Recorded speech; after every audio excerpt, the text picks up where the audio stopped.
산부인과 3번 진료실에서 남편이 첫사랑의 손을 잡고 좋은 소식을 기다리는 것을 우연히 보고야 말았다. 나는 몰래 해외로 나가 아이를 낳고 내가 죽었다고 위장했다. 남편은 그 소식을 듣고 새파랗게 질려 황급히 아이를 확인하러 달려왔다. 내 손이 떨렸다. 8달 된 둥근 배 위로 조심스럽게 손을 얹었다. 다른 손에 들린 초음파 사진에는 아직 온기가 남아있는 듯했다. 의사 선생님은 방금 전 이렇게 말했다. 한 명이 아니라 3명입니다. 새쌍둥이. 숨이 멎을 듯 벅찬 행복감에 나는 거의 정신을 차릴 수 없었다. 당장이라도 달려가고 싶었다. 남편 주중원에게 이 소식을 전해주고 싶었다. 지난 3년간 내가 사랑해온 남자, 우리가 곧 3명의 작은 천사를 맞이하게 될 거라는 걸 알면 그가 얼마나 행복해할지 그 표정을 보고 싶었다. 나는 산부인과의 새하얀 복도를 서둘러 걸어 중앙 로비로 향하는 모퉁이를 돌았다. 하지만 그 순간 내 발걸음은 타일 바닥에 못 박힌 듯 멈춰섰다. 3번 진료실. 살짝 열린 문틈으로 보이는 숨결 하나까지 익숙한 넓고 든든한 등. 주중원이었다. 하지만 그는 혼자가 아니었다. 내가 그토록 잡고 싶어 하던 그의 손은 다른 여자의 손을 꼭 쥐고 있었다. 그 여자는 여다경이었다. 그의 지독했던 첫사랑. 3년 전 그를 떠나 유학길에 올랐던 여자. 바로 우리가 결혼 생활을 시작했던 그 시점에 심장이 누군가에게 꽉 졸리는 듯했다. 왜 그들이 여기에 이 산부인과에 있는 걸까? 나는 무의식적으로 숨을 죽이고 귀를 기울였다. 진료실 안에서 의사의 목소리가 선고처럼 차갑고 명료하게 흘러나왔다. 축하드립니다. 임신 6주 차이고 태아는 아주 건강하게 자라고 있습니다. 려추. 내 손에 들린 새쌍둥이 초음파 사진이 순간 돌덩이처럼 무겁게 느껴졌다. 내가 소중히 품고 있던 세계의 심장박동이 우스워지는 순간이었다. 6주 전, 그때는 주중원이 싱가포르로 급히 출장을 가야 한다고 말했던 시기가 아니었던가. 그의 출장은 바로 여기였구나. 그동안 나에게 보였던 냉담함이 태아에게 영향을 줄까봐 걱정해서가 아니라 이미 다른 걱정거리가 있었기 때문이었구나. 다리에 힘이 풀려 차가운 벽에 기대야만 겨우 설 수 있었다. 병원 복도가 빙글빙글 돌았다. 나는 여다경이 내 남편의 어깨에 힘없이 기대는 것을, 그리고 그의 얼굴에 어린 긴장과 기다림을 보았다. 내가 한 번도 본 적 없는 표정이었다. 떠나야 했다. 단 1초라도 더 이곳에 있다가는 숨을 쉴 수 없을 것 같았다. 나는 배를 꼭 끌어안고 무거운 발걸음을 힘겹게 옮겼다. 내 새 아이들. 아직 세상의 빛을 보기도 전에 저희들의 아버지는 다른 생명을 맞이할 준비를 하고 있었다. 병원 정문을 나서자마자 쨍한 햇살에 눈이 시렸다. 그때 휴대폰이 미친 듯이 울렸다. 시어머니였다. 나는 깊은 숨을 들이마셔 목구멍까지 차오른 울음을 억지로 누르며 전화를 받았다. 강만희 여사님의 날카로운 목소리가 즉시 터져나왔다. 너 또 어디 싸돌아다니는 거니? 애 가진 애가 하루 종일 어딜 그렇게 나다녀. 집에서 남편 밥이나 챙길 것이지. 우리 중원이가 얼마나 바쁜 사람인데 네가 짐이 돼서야 쓰겠니. 나는 입술을 달싹였다. 어머님, 저 방금 산부인과 다녀오는 길이에요. 검사는 무슨 놈의 검사? 그녀는 소리쳤다. 내가 한마디만 하겠는데 너도 좀 눈치가 있어야지. 다경이 귀국한 거 알지? 걔는 예쁘고 능력도 좋잖아. 누구처럼 빌부터 살기만 하는 애랑은 다르지. 사람은 끼리끼리 만나야 하는 거야. 근본도 없는. 그녀는 말을 끝맺지 않았지만 그 목소리에 담긴 경멸은 수천 마디의 모욕보다 더 선명했다. 끼리끼리. 3년 동안 나는 끝내 그녀 아들에게 어울리는 사람이 되지 못했다. 그 뱃속에나 잘 간수해. 그게 네가 가진 유일한 가치니까. 뚜뚜뚜. 시어머니는 전화를 끊어버렸다. 나는 오가는 사람들 속에서 망연자실하게 서 있었다. 눈물이 그렁그렁했다. 내가 가진 유일한 가치. 결국 그들 눈에 나와 내 뱃속의 새 아이는 주씨 가문의 대를 잇기 위한 도구에 불과했다. 어떻게 그 싸늘한 대저택에 돌아왔는지 기억나지 않는다. 나는 불도 켜지 않은 채 넓은 거실 소파에 앉아 있었다. 어둠이 나를 감쌌다. 눈앞에 막막한 미래처럼 그렇게 하염없이 앉아 기다렸다. 자정이 훌쩍 넘어서야 문이 열리는 소리가 들렸다. 주중원이 돌아왔다. 그가 들어서기도 전에 낯설고 역한 단내의 향수 냄새가 코를 찔렀다. 내 냄새가 아니었다. 그가 평소에 쓰던 향수도 아니었다. 여다경의 냄새였다. 그는 불을 켜고 내가 거기 앉아있는 것을 보고 조금 놀란 듯 했지만 이내 그의 얼굴은 늘 그랬듯 차가운 무표정으로 돌아왔다. 왜 아직 안 자고 있었어? 그는 재킷을 벗어 소파에 아무렇게나 던지며 나를 쳐다보지도 않았다. 검진은 어땠어? 그는 무심하게 물었다. 눈은 여전히 손에 든 태블릿 PC에 고정된 채였다. 의사 선생님이 내 목이 메었다. 소리치고 싶었다. 3번 진료실에 대해 묻고 싶었다. 6주 된 태아에 대해 묻고 싶었다. 이 새쌍둥이 초음파 사진을 그의 얼굴에 던져버리고 싶었다. 하지만 그가 내 말을 끊었다. 나 좀 피곤하네. 그는 관자놀이를 지그시 눌렀다. 당신도 일찍 쉬어. 밤늦게 깨어 있으면 애한테 안 좋아. 난 아직 할 일이 남아서. 그렇게 말하고 그는 그대로 위층 서재로 올라가 문을 쾅 닫아버렸다. 애한테 안 좋아. 그가 아직도 아이를 언급하다니 역겨웠다. 일을 하는 걸까? 아니면 그 여자에게 문자를 보내며 달래주느라 바쁜 걸까? 나는 문 뒤로 사라지는 그의 뒷모습을 바라보며 서 있었다. 3년의 결혼 생활. 이 냉담함에는 이미 익숙했다. 하지만 오늘의 냉담함은 배신과 잔인함, 그리고 더러운 맛을 담고 있었다. 다음 날 아침, 나는 퉁퉁 부은 눈으로 일어났다. 가사도우미가 손님이 왔다고 했다. 나는 기운 없이 아래층으로 내려갔다. 시어머니 강만희 여사님이 소파에 거만하게 앉아 있었고 그 옆에는 여다경이 있었다. 시어머니는 다경을 가까이 끌어당기며 즐겁게 웃었다. 우리 다경이가 너 보러 왔잖니. 외국에서 막 돌아와서 피곤할 텐데도 이렇게 서둘러 와주고. 선우야, 가서 다경이 마실 차 좀 내와. 아버님이 저번에 가져오신 최고급 홍삼차 있잖니. 그녀는 마치 여다경이 이 집의 안주인이라도 되는 듯 말했다. 나는 주먹을 꽉 쥐고 평정심을 유지하려 애썼다. 어머님, 제가 임신 중이라 몸을 숙이면 배가 당겨서요. 가사도우미 분께 부탁드릴게요. 강만희 여사님은 나를 쏘아보았다. 차 하나 내오는 것도 못하면서 정말 쓸모없기는. 그녀는 투덜거리며 부엌으로 들어갔다. 거실에는 이제 나와 여다경. 단둘만 남았다. 그녀는 나를 보며 도발적인 미소를 지었다. 아까의 힘없고 피곤한 모습은 온데간데 없고 승리자의 눈빛이 대신 자리하고 있었다. 선우 언니? 그녀가 입을 열었다. 꿀처럼 달콤한 목소리였지만 한 글자 한 글자가 칼날처럼 날카로웠다. 저는 원래 제 것이었던 걸 되찾으러 온 거예요. 내 배 위에 얹힌 손이 떨렸다. 나는 그녀를 보며 최대한 담담한 목소리를 유지하려 했었다. 그게 무슨 뜻이야? 언니는 잘 모르겠는데. 모르시겠다고요? 다경은 비웃었다. 그녀는 일어나 내 주위를 한 바퀴 돌며 내 8달 된 배를 상품처럼 뜯어보았다. 이 아이로 중원 오빠를 묶어둘 수 있을 거라 생각했어요? 제가 알려드릴게요. 그녀는 내 귓가에 바싹 다가와 속삭였다. 중원 오빠가 저한테 말했어요. 언니 뱃속 아이한테는 책임감뿐이라고. 오빠의 사랑, 오빠의 심장, 그 모든 건 전부 제 거래요. 책임감. 그 두 글자가 망치처럼 내 가슴을 내리쳤다. 언니도 자기 위치가 어딘지 잘 아셔야죠. 그녀는 한 걸음 물러서며 환하게 미소 지었다. 바로 그 순간 아랫배에서 격렬한 수축이 밀려왔다. 통증 때문에 소파 팔걸이를 꽉 잡아야 했고 등 뒤로 식은땀이 흘렀다. 숨을 쉴 수 없을 만큼 아팠다. 다경은 내 처참한 몰골을 보고 그저 입꼬리를 올리며 비웃을 뿐이었다. 고작 이 정도로 힘들어하면 어떡해요. 형님, 앞으로 갈 길이 뭔데요? 나는 피가 나도록 입술을 깨물었다. 내 앞에서 의기양양하게 미소 짓는 저 여자를 노려보았다. 통증으로 단단하게 뭉친 배를 내려다보았다. 내 새 아이들, 아직 태어나지도 않았다. 나는 지금 쓰러질 수 없었다. 문이 쾅 닫히고 시어머니와 여다경이 사라진 후에야 나는 비로소 무너져 내렸다. 나는 배를 끌어안았다. 육체적 고통은 심장을 갈기갈기 찢는 고통에 비할 바가 아니었다. 3년, 차가운 남자의 아내로 살아온 3년. 나는 그저 순종적으로 굴면, 그에게 아이 하나만 낳아주면 모든 것이 변할 거라고 스스로를 속여왔다. 내 사랑이 그의 얼어붙은 심장을 녹일 만큼 크다고 생각했다. 하지만 내가 틀렸다. 나는 그가 사랑하는 사람이 아니었다. 나는 그저 대를 잇는 도구, 가문을 향한 책임을 완수하기 위한 출산 기계일 뿐이었다. 주중원을 향했던 사랑과 존경심은 이제 뼛속까지 시린 고통과 증오로 변해 있었다. 여다경의 말, 강만희 여사님의 경멸 어린 눈빛, 그 모든 것이 내 안의 모든 환상을 불태우는 불꽃이 되어 제만 남은 자리에는 분노만이 들끓었다. 아니, 이렇게 계속 살 수는 없어. 내 새 아이들, 엄마가 무시당하고? 아빠는 바람 피우는 그런 가정에서 태어날 자격이 없어.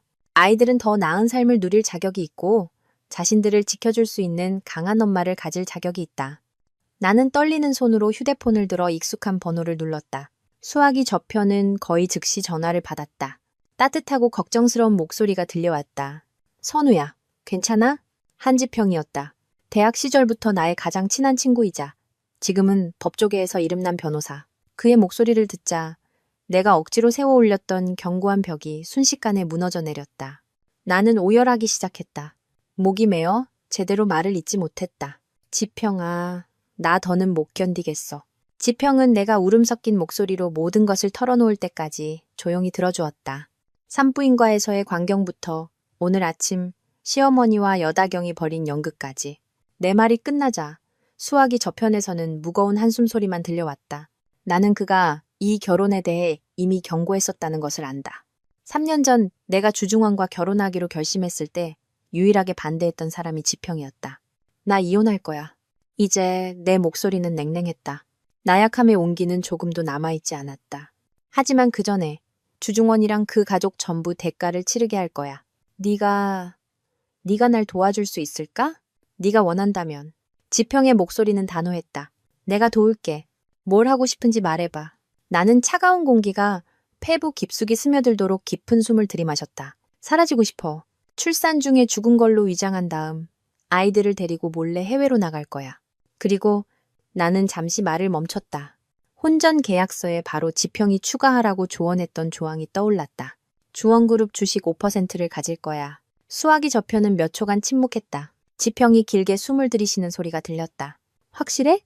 이 계획 굉장히 위험해. 확실해. 나는 조금의 망설임도 없는 목소리로 답했다. 그들이 날 벼랑 끝으로 몰았어. 이제 나 자신과 내 아이들을 구할 차례야. 나한텐 더 이상 잃을 게 없어, 지평아. 알았어. 지평이 말했다. 네가 결심했다면 내가 전력을 다해 도울게. 지금부터 내가 말하는 대로만 해.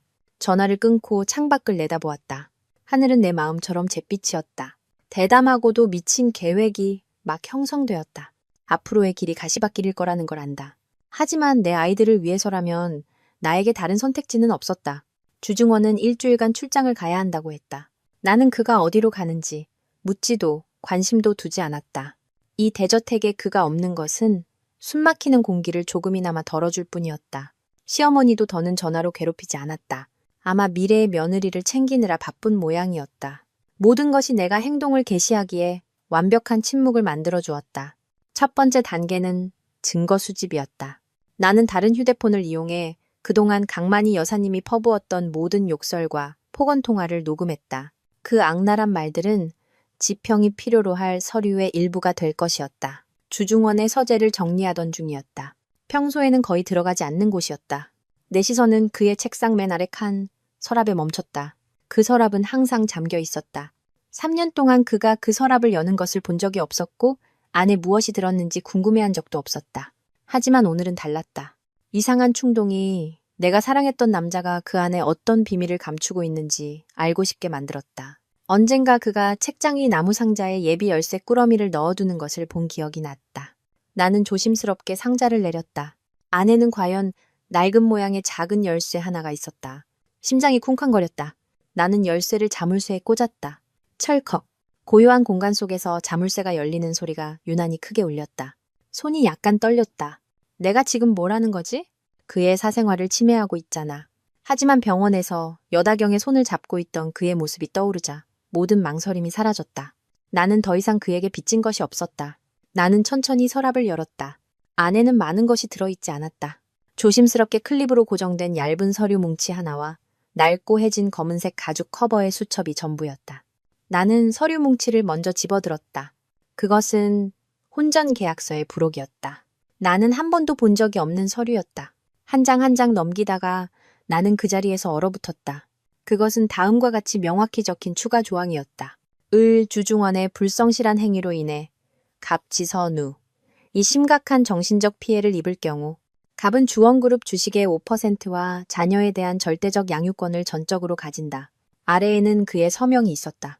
힘있고 단호한 필체. 서명 날짜는 우리 결혼식 일주일 후였다. 왜 그가 스스로에게 이렇게 불리한 조항에 서명한 거지? 이건 마치 스스로를 옭아매는 것과 같지 않은가? 머릿속이 혼란스러웠다. 이 행동 뒤에 숨겨진 논리를 이해하려 애쓰는 동안 서류 뭉치 사이에서 작은 사진 한 장이 떨어졌다. 나는 몸을 숙여 사진을 주었다. 사진은 세월의 흐름에 빛이 바래고 모서리가 달아있었다. 사진 속에는 한 젊은 여자가 연단에 서서 주얼리 컬렉션에 대해 열정적으로 발표하고 있었다. 무대 조명이 그녀의 얼굴을 비추자 자신감과 열정으로 가득 찬 그녀의 미소가 환하게 빛났다. 촬영 각도는 명백히 객석 아래쪽에서 몰래 찍은 각도였다. 사진 속 여자는 바로 7년 전 대학 시절 청춘 스타 디자인 공모전에 참가했던 내 모습이었다. 왜 주중원이 이 사진을 가지고 있는 거지? 그때 우리는 서로 알지도 못했는데 사진을 든 내 손이 걷잡을 수 없이 떨렸다. 수천 개의 질문이 머릿속을 맴돌았다. 설마 그가 나를 예전부터 알고 있었던 걸까? 이 결혼이 내가 늘 생각했던 것처럼 단순한 거래가 아니었던 걸까? 나는 내가 전혀 알지 못했던 무언가가 그의 차가운 외면 뒤에 깊이 묻혀 있었음을 직감했다.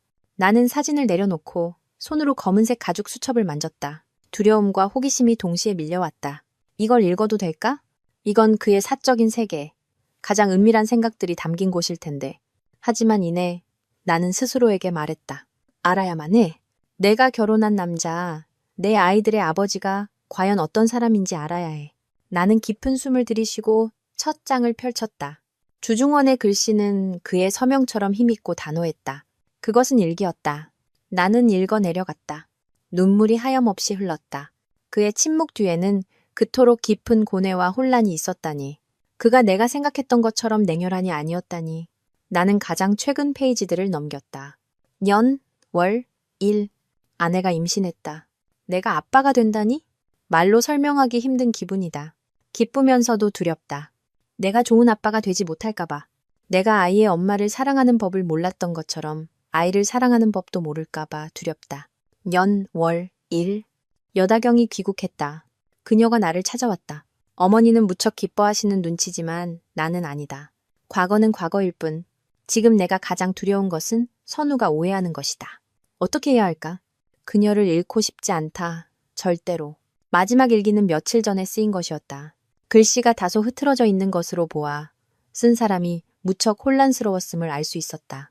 년, 월, 일. 오늘 그녀가 나를 낯선 눈빛으로 보았다. 그 눈빛은 수천 개의 칼날보다 더 아팠다. 내가 그녀에게 상처를 줬다는 걸 안다. 하지만 어떻게 설명해야 할지 모르겠다. 선우야, 제발 나를 떠나지 마. 나는 책상에 머리를 밟고 흐느꼈다. 손에 든 일기장은 눈물로 흠뻑 젖었다. 내가 틀렸던 걸까? 내가 보고 들은 모든 것이 또 다른 진실의 표면에 불과했던 걸까? 이 남자, 그가 나를 사랑한다고?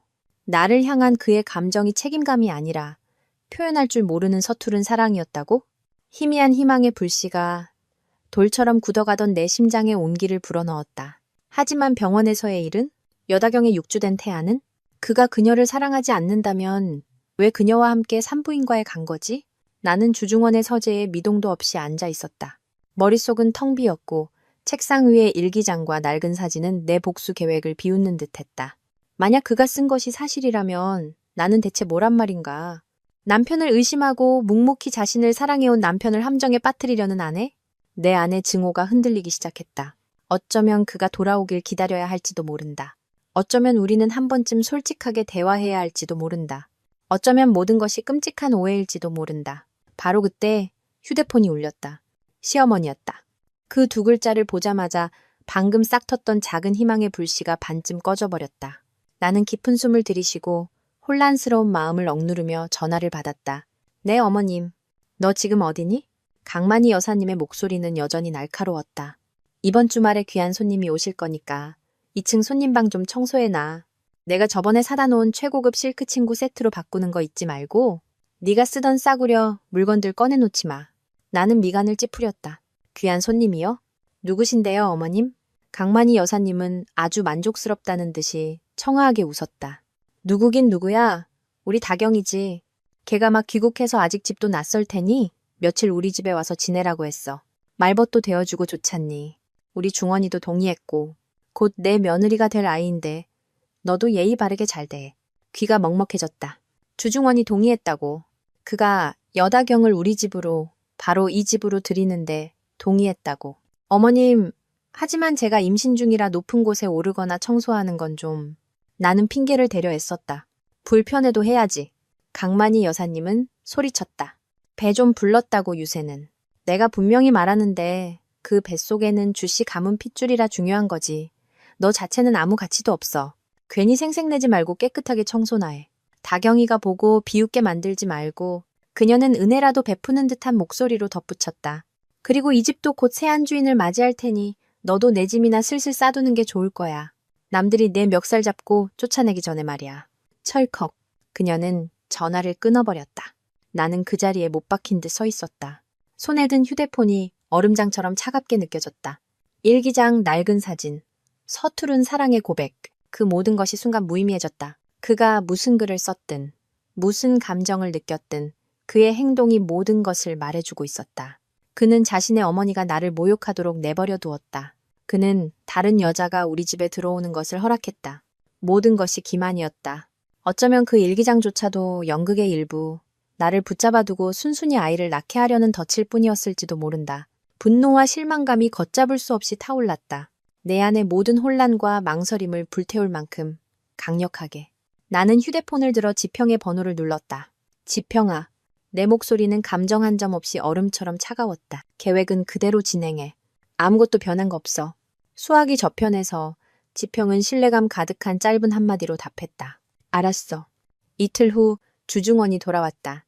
그는 출장에 대해 아무런 설명도 하지 않고 오늘 저녁 온 가족이 함께 식사를 할 것이라고만 말했다. 그가 말하는 가족이 누구까지 포함하는지 알 수 없었다. 막연한 불안감이 마음속에 스며들었지만 나는 고개를 끄덕였다. 그와 그의 어머니가 대체 어떤 연극을 더 보여주고 싶은지 보고 싶었다. 저녁 식사는 고급스러운 원목 식탁 위에 차려졌다. 식당 안의 공기는 숨막힐 듯 무거웠다. 시아버님은 상석에 앉아 계셨다. 언제나처럼 근엄한 표정으로 자식들의 일에 좀처럼 끼어들지 않으셨다. 강만희 여사님은 그 옆에서 만족스러운 표정을 감추지 못했다. 그리고 내 맞은편에는 여다경이 앉아 있었다. 그녀는 비취색 실크 드레스를 입고 옅은 화장을 하여 마치 속세를 떠난 선녀처럼 고고해 보였다. 주중원은 나와 그녀 사이에 조각상처럼 침묵을 지키고 앉아 있었다. 자, 다들 먹자꾸나. 강만희 여사님이 침묵을 깼다. 오늘 다경이가 특별히 주방에 들어가서 장기인 요리 몇 가지를 했단다. 얼굴도 예쁜데 음식 솜씨까지 좋으니 우리 중원이가 복이 많아. 그녀는 말하며 윤기가 흐르는 돼지갈비 한 점을 집어 중원의 그릇에 놓아주었다. 그는 아무 말 없이 작게 고개를 끄덕일 뿐이었다. 식사 내내 강만희 여사님은 다경의 유학 시절 성과에 대해 얼마나 많은 남자들이 그녀를 쫓아다녔지만 오직 중원만을 바라봤는지에 대해 끊임없이 이야기했다. 그녀의 말 한마디 한마디가 바늘이 되어 내 심장을 찔렀다. 나는 그저 조용히 고개를 숙이고 밥을 먹으며 감정이 얼굴에 드러나지 않도록 애썼다. 하지만 이 식사 자리에서 내 존재 자체가 불필요한 것임은 분명했다. 바로 그때 여다경이 붉은 와인잔을 들고 일어섰다. 그녀는 우아하게 미소 지으며 말했다. 아버님, 제가 술 한 잔 더 따라 드릴게요.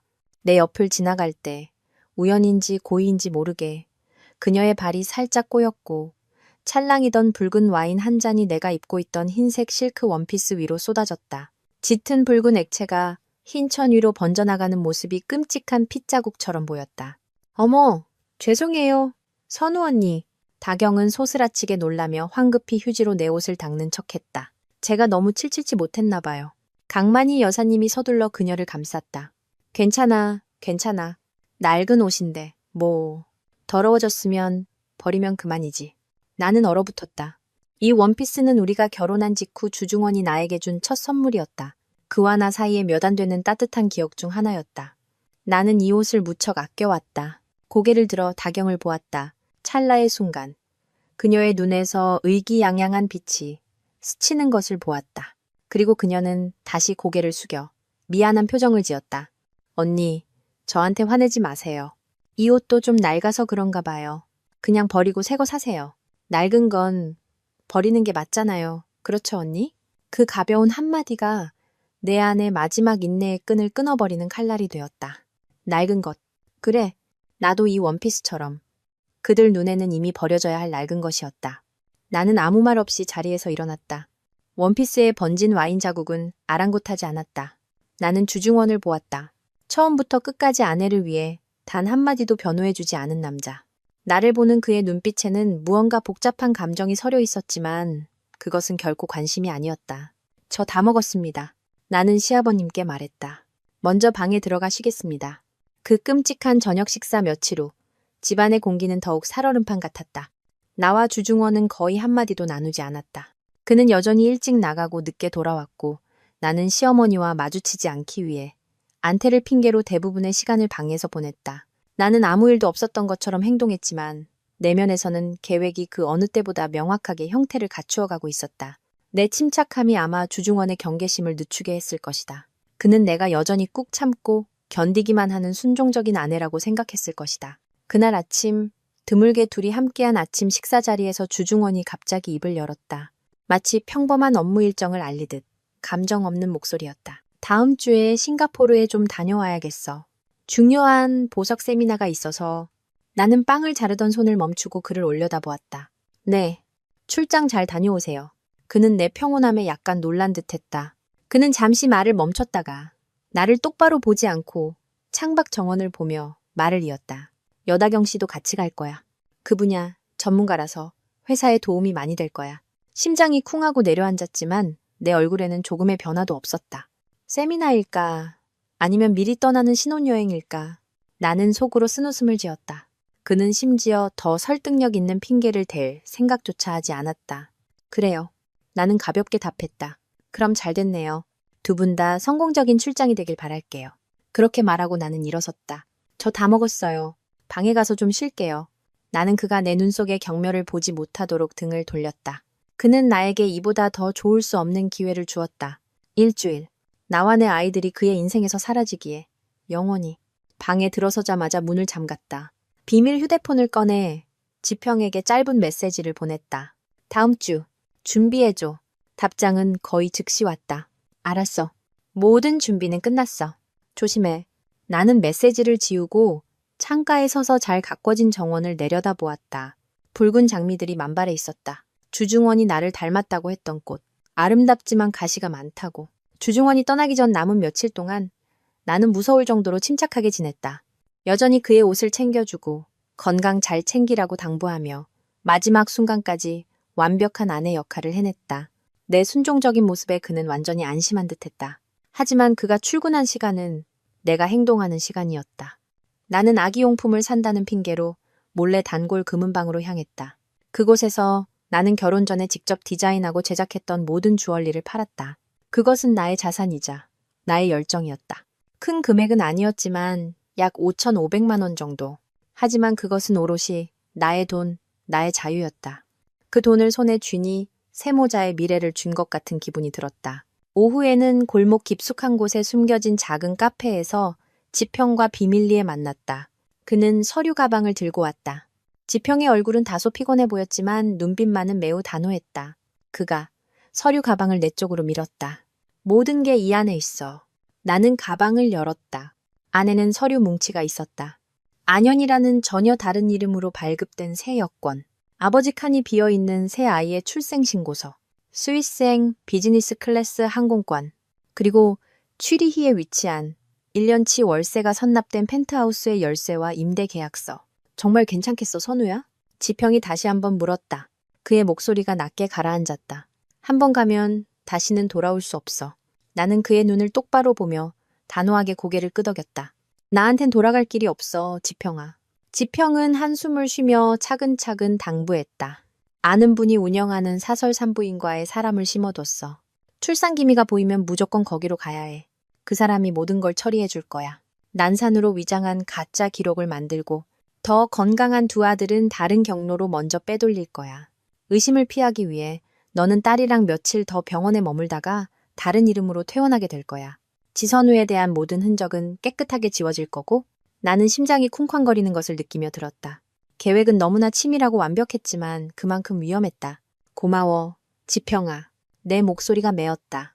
이 빚을 어떻게 갚아야 할지 모르겠다. 지평은 그저 슬프게 웃었다. 우리 사이에 빚은 없어. 너랑 아이들이 무사하기만 하면 돼. 그날 밤 집에 돌아온 후 나는 짐을 꾸리기 시작했다. 명품 여행 가방이 아닌 작은 더플백 하나였다. 나는 이 집에 속한 어떤 물건도 가져가지 않았다. 신생아 옷 몇 벌, 기저귀 약간, 그리고 내가 직접 뜬 작은 털신 3켤레만 챙겼다. 마지막 털신을 가방에 넣을 때 손이 살짝 떨렸다. 나는 아이들을 미래를 알 수 없는 여정으로 데려가고 있었다. 하지만 엄마만 곁에 있다면 아이들은 괜찮을 거라고 믿었다. 그날 밤 대저택은 침묵에 잠겨 있었다. 주중원은 서재에서 긴 출장 전 남은 업무를 정리하고 있을 것이다. 나는 내 방에서 더플백을 마지막으로 점검했다. 모든 준비는 끝났다. 내일 아침 그의 비행기가 이륙하자마자 나와 내 아이들도 우리만의 여정을 시작할 것이다. 안도감과 불안감이 동시에 나를 감쌌다. 나는 배에 손을 얹고 아이들에게 속삭였다. 아가들아, 곧이야. 우리에게 곧 새로운 삶이 시작될 거야. 바로 그 순간 날카롭고 예리한 통증이 갑자기 아랫배에서부터 밀려왔다.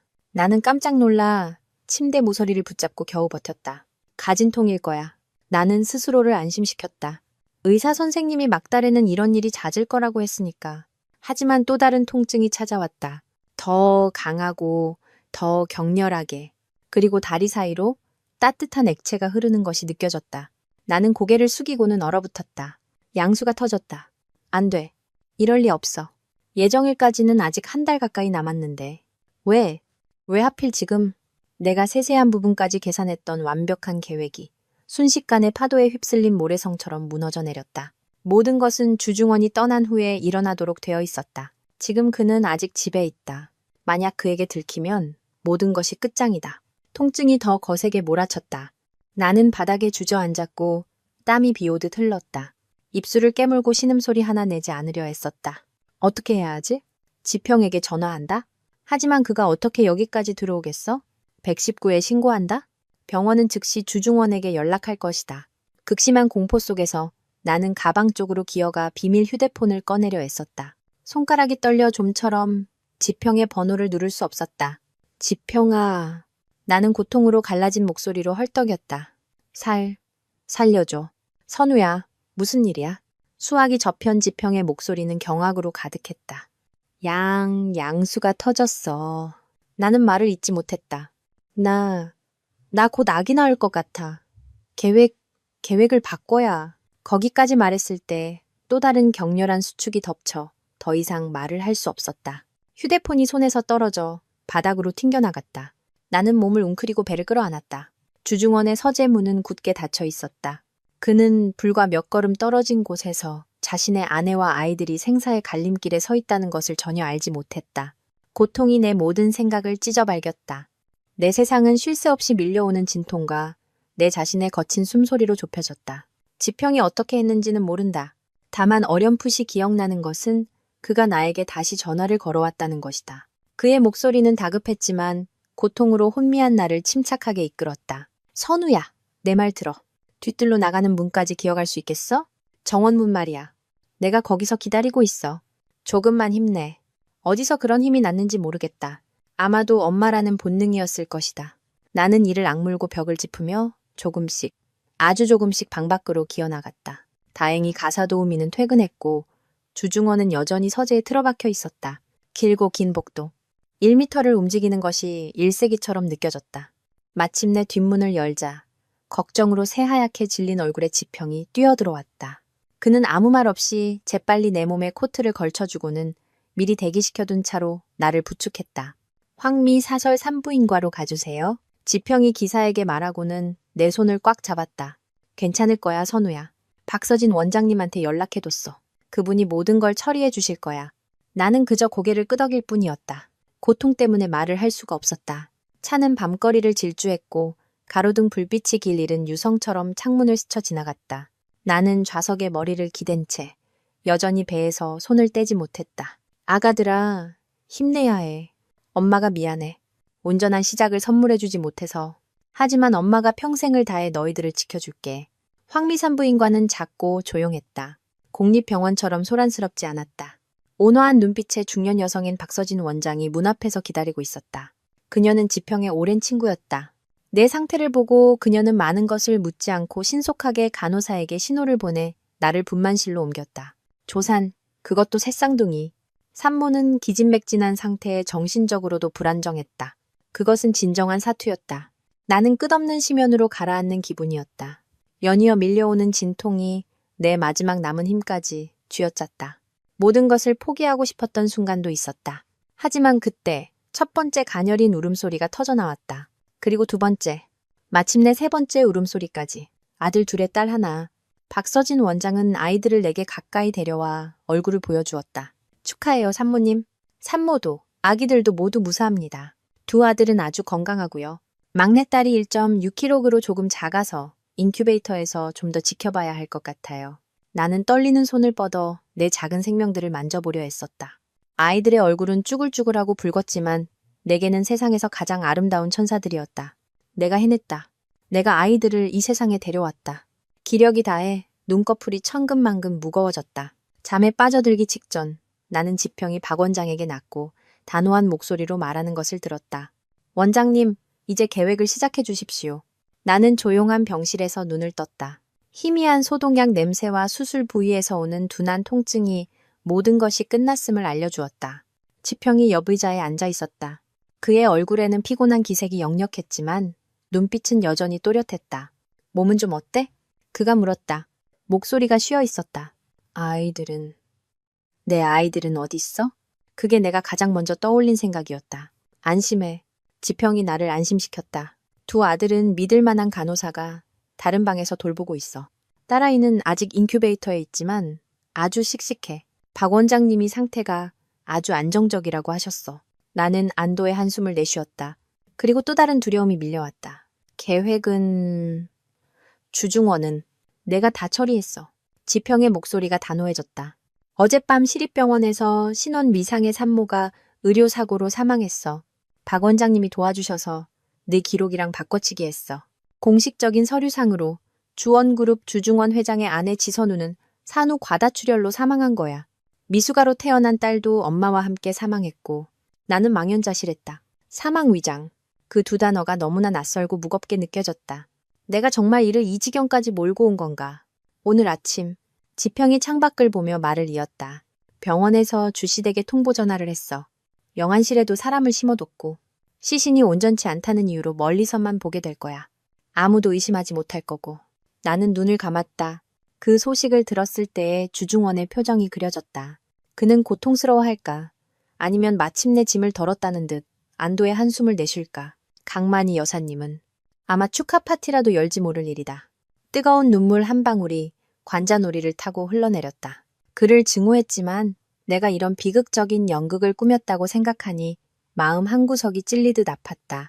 어쩌면 내 일부도 이 연극과 함께 죽어버린 건지도 모른다. 선우야. 지평이 나를 생각의 늪에서 끌어내며 나지막이 불렀다. 모든 건 이제 시작이야. 아이들을 위해서라도 넌 강해져야 해. 나는 눈을 떴다. 지평의 단호한 눈빛을 마주 보았다. 그래. 아이들을 위해서. 나는 서둘러 눈물을 닦았다. 알고 있어. 다음은 어떻게 해야 해? 지금은 쉬어야 해. 며칠 뒤에 네가 걸을 수 있을 만큼 회복되면 여길 떠날 거야. 너희 모자의 모든 서류와 경로는 내가 다 준비해놨어. 나는 직접 목격하지는 못했지만 나중에 지평이 간간히 들려준 이야기를 통해 그날 주중원이 얼마나 미쳐 날뛰었는지 짐작할 수 있었다. 지평은 주시댁의 상황을 계속 주시하도록 사람을 붙여두었고 그곳에서 벌어진 일은 내 예상을 완전히 벗어났다. 병원으로부터의 전화는 주중원과 여다경이 인천공항에서 출국 수속을 밟고 있을 때 걸려왔다. 지평의 사람에 따르면 공항 직원이 긴급 전화를 받으라며 그의 이름을 불렀을 때만 해도 주중원의 얼굴은 얼음장 같았다고 한다. 하지만 불과 몇 초 후 주변 사람들은 그가 멍하니 서 있다가 손에서 휴대폰을 떨어뜨리는 것을 보았다. 여다경이 급히 다가와 그를 부축하려 했지만 그는 그녀를 거칠게 밀어냈다.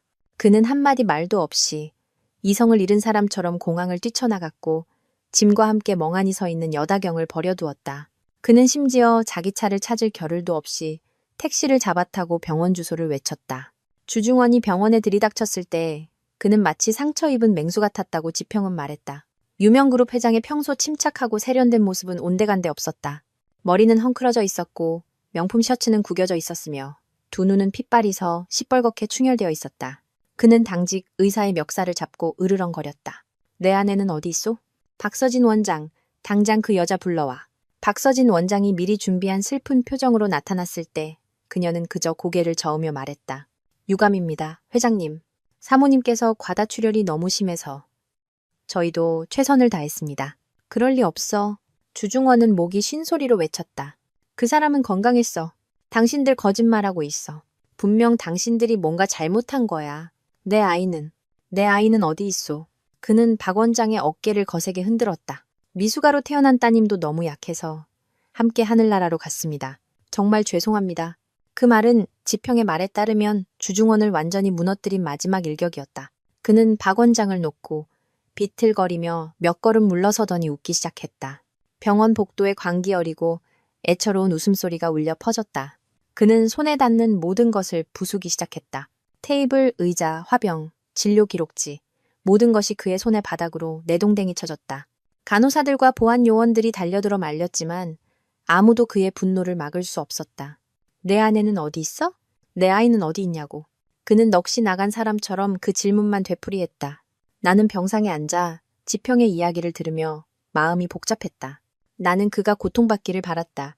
하지만 이 정도의 광기는 오히려 내 마음을 이상하게 아프게 했다. 지평이 말하는 그 남자가 정말 주중원이란 말인가? 감정을 좀처럼 드러내지 않던 그 차가운 남자가 나와 아이 때문에 이토록 무너져 내릴 수 있단 말인가? 아니면 이 또한 그의 또 다른 연극, 세상 사람들의 눈을 속이고 책임감 있는 남편이자 아버지인 척하려는 연극일 뿐일까? 나는 몰랐다. 그리고 더 이상 알고 싶지도 않았다. 내가 선택한 길은 되돌릴 수 없었다. 그가 지금 겪는 고통이 진짜든 가짜든 내가 겪어야 했던 고통에 비할 바는 아니었다. 이틀 후 주씨 가문이 나와 내 딸의 장례 준비로 분주할 때 내가 떠나야 할 시간이 되었다. 내 건강은 꽤 호전되었고 수술 부위의 통증도 많이 가라앉았다. 아직 느리긴 했지만 걸을 수 있었다.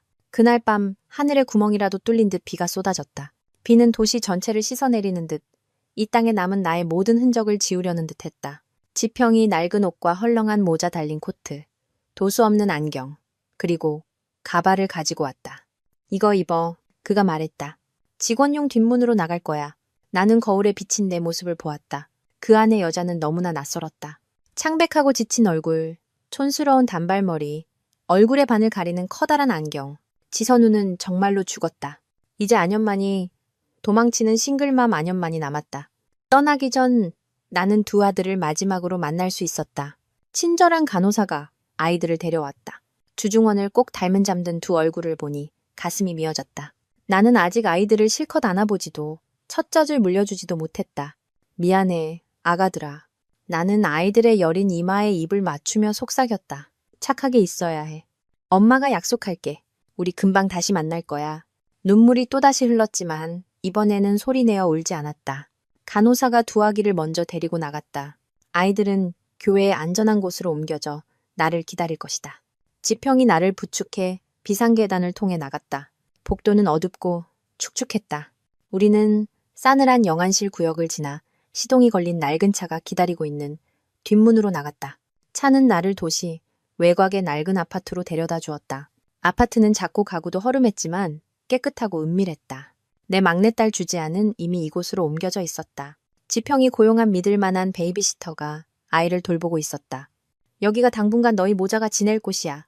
지평이 열쇠 꾸러미를 건네며 말했다. 필요한 물건들은 대충 준비해뒀어. 너랑 아기랑 며칠 여기서 지내면서 아기가 좀 더 건강해지면 공항으로 데려다 줄게. 지평은 오래 머물지 않았다. 그는 나의 죽음에 슬퍼하는 절친한 친구 역할을 마저 해내기 위해 돌아가야 했다. 문이 닫히고 방 안은 창밖의 빗소리와 요람 속 지안이의 희미한 숨소리만이 남은 채 정적에 잠겼다. 나는 요람으로 다가가 몸을 숙여 내 작은 딸을 보았다. 아이는 너무나 작고 연약했다. 나는 조심스럽게 아이를 품에 안았다. 아이의 온기만이 내 심장을 데워주는 유일한 것이었다. 나는 창가에 앉아 아이를 안고 창밖의 하얀 빗줄기를 바라보았다. 탈출은 일단 성공했다. 하지만 앞으로의 여정에는 더 많은 폭풍우가 몰아칠 것임을 나는 알고 있었다. 나는 그 낡은 아파트에서 정확히 일주일을 머물렀다. 일주일 내내 나는 막연한 두려움 속에서 지안이를 끌어안고 창밖의 빗소리와 아이의 미약한 숨소리에 귀를 기울이며 살았다. 아이는 내 생각보다 강했다. 첫 모유를 빨기 시작했고 쭈글쭈글했던 피부도 점차 분홍빛을 띠었다. 7번째 밤, 지평이 찾아왔다. 그는 혼자가 아니었다. 인상 좋은 중년 여성과 함께였다. 이분은 수진 수간호사님이야. 공항까지 너랑 동행해 주실 거야. 지평이 다소 피곤한 목소리로 말했다. 모든 준비는 끝났어. 안연. 그가 나의 새 이름으로 불렀다. 안연. 평안한 삶에 대한 희망을 담은 참 예쁜 이름이었다. 그가 내게 서류 뭉치를 건넸다. 모든 건 깨끗하게 정리됐어. 지선우는 그는 잠시 말을 멈췄다. 그 이름이 목에 걸리는 듯했다. 어제 화장됐어. 주중원이 유골을 수습해갔고 심장이 쿵 하고 내려앉았다. 그가 내 유골을 수습해갔다고. 지금 내 감정이 무엇인지 알 수 없었다. 통쾌함일까? 아니면 막연한 슬픔일까? 내가 살아있을 때는 한 줌의 온기도 주지 않던 남자가 내가 죽고 나니 내 죄를 거두어 가다니 참으로 우스꽝스러웠다. 하늘이랑 은우는 스위스에 무사히 도착했어. 사설 의료시설에서 잘 보살피고 있어. 엄마랑 동생을 기다리고 있을 거야. 지평이 말을 이어 나를 현실로 끌어당겼다. 나는 고개를 끄덕이고 따뜻한 담요로 지안이를 조심스럽게 감쌌다. 지평이 가져다준 옷을 입고 가발을 쓰고 커다란 뿔테 안경을 썼다. 거울에 비친 내 모습은 더 이상 내가 아니었다. 우리는 동이틀 무렵 공항으로 향했다. 도시는 아직 잠에서 깨지 않은 채 옅은 안개에 잠겨 있었다. 우리는 우선 검색대를 통과했고 모든 절차는 놀라울 정도로 신속하게 진행되었다. 지평이 얼마나 애썼을지 짐작이 갔다. 그 과정 내내 심장이 터질 것처럼 뛰었다. 누군가 내 이름을 부를까봐, 저 문이 열리고 주중원이 나타날까봐 두려웠다. 지평은 탑승구 앞까지 나를 배웅했다. 선우야. 그가 무심코 내 진짜 이름을 불렀다가 황급히 고쳤다. 안연. 도착하면 네 사람이 마중 나와 있을 거야. 주얼리 판도는 전부 넷의 계좌로 이체해뒀어. 잘 살아.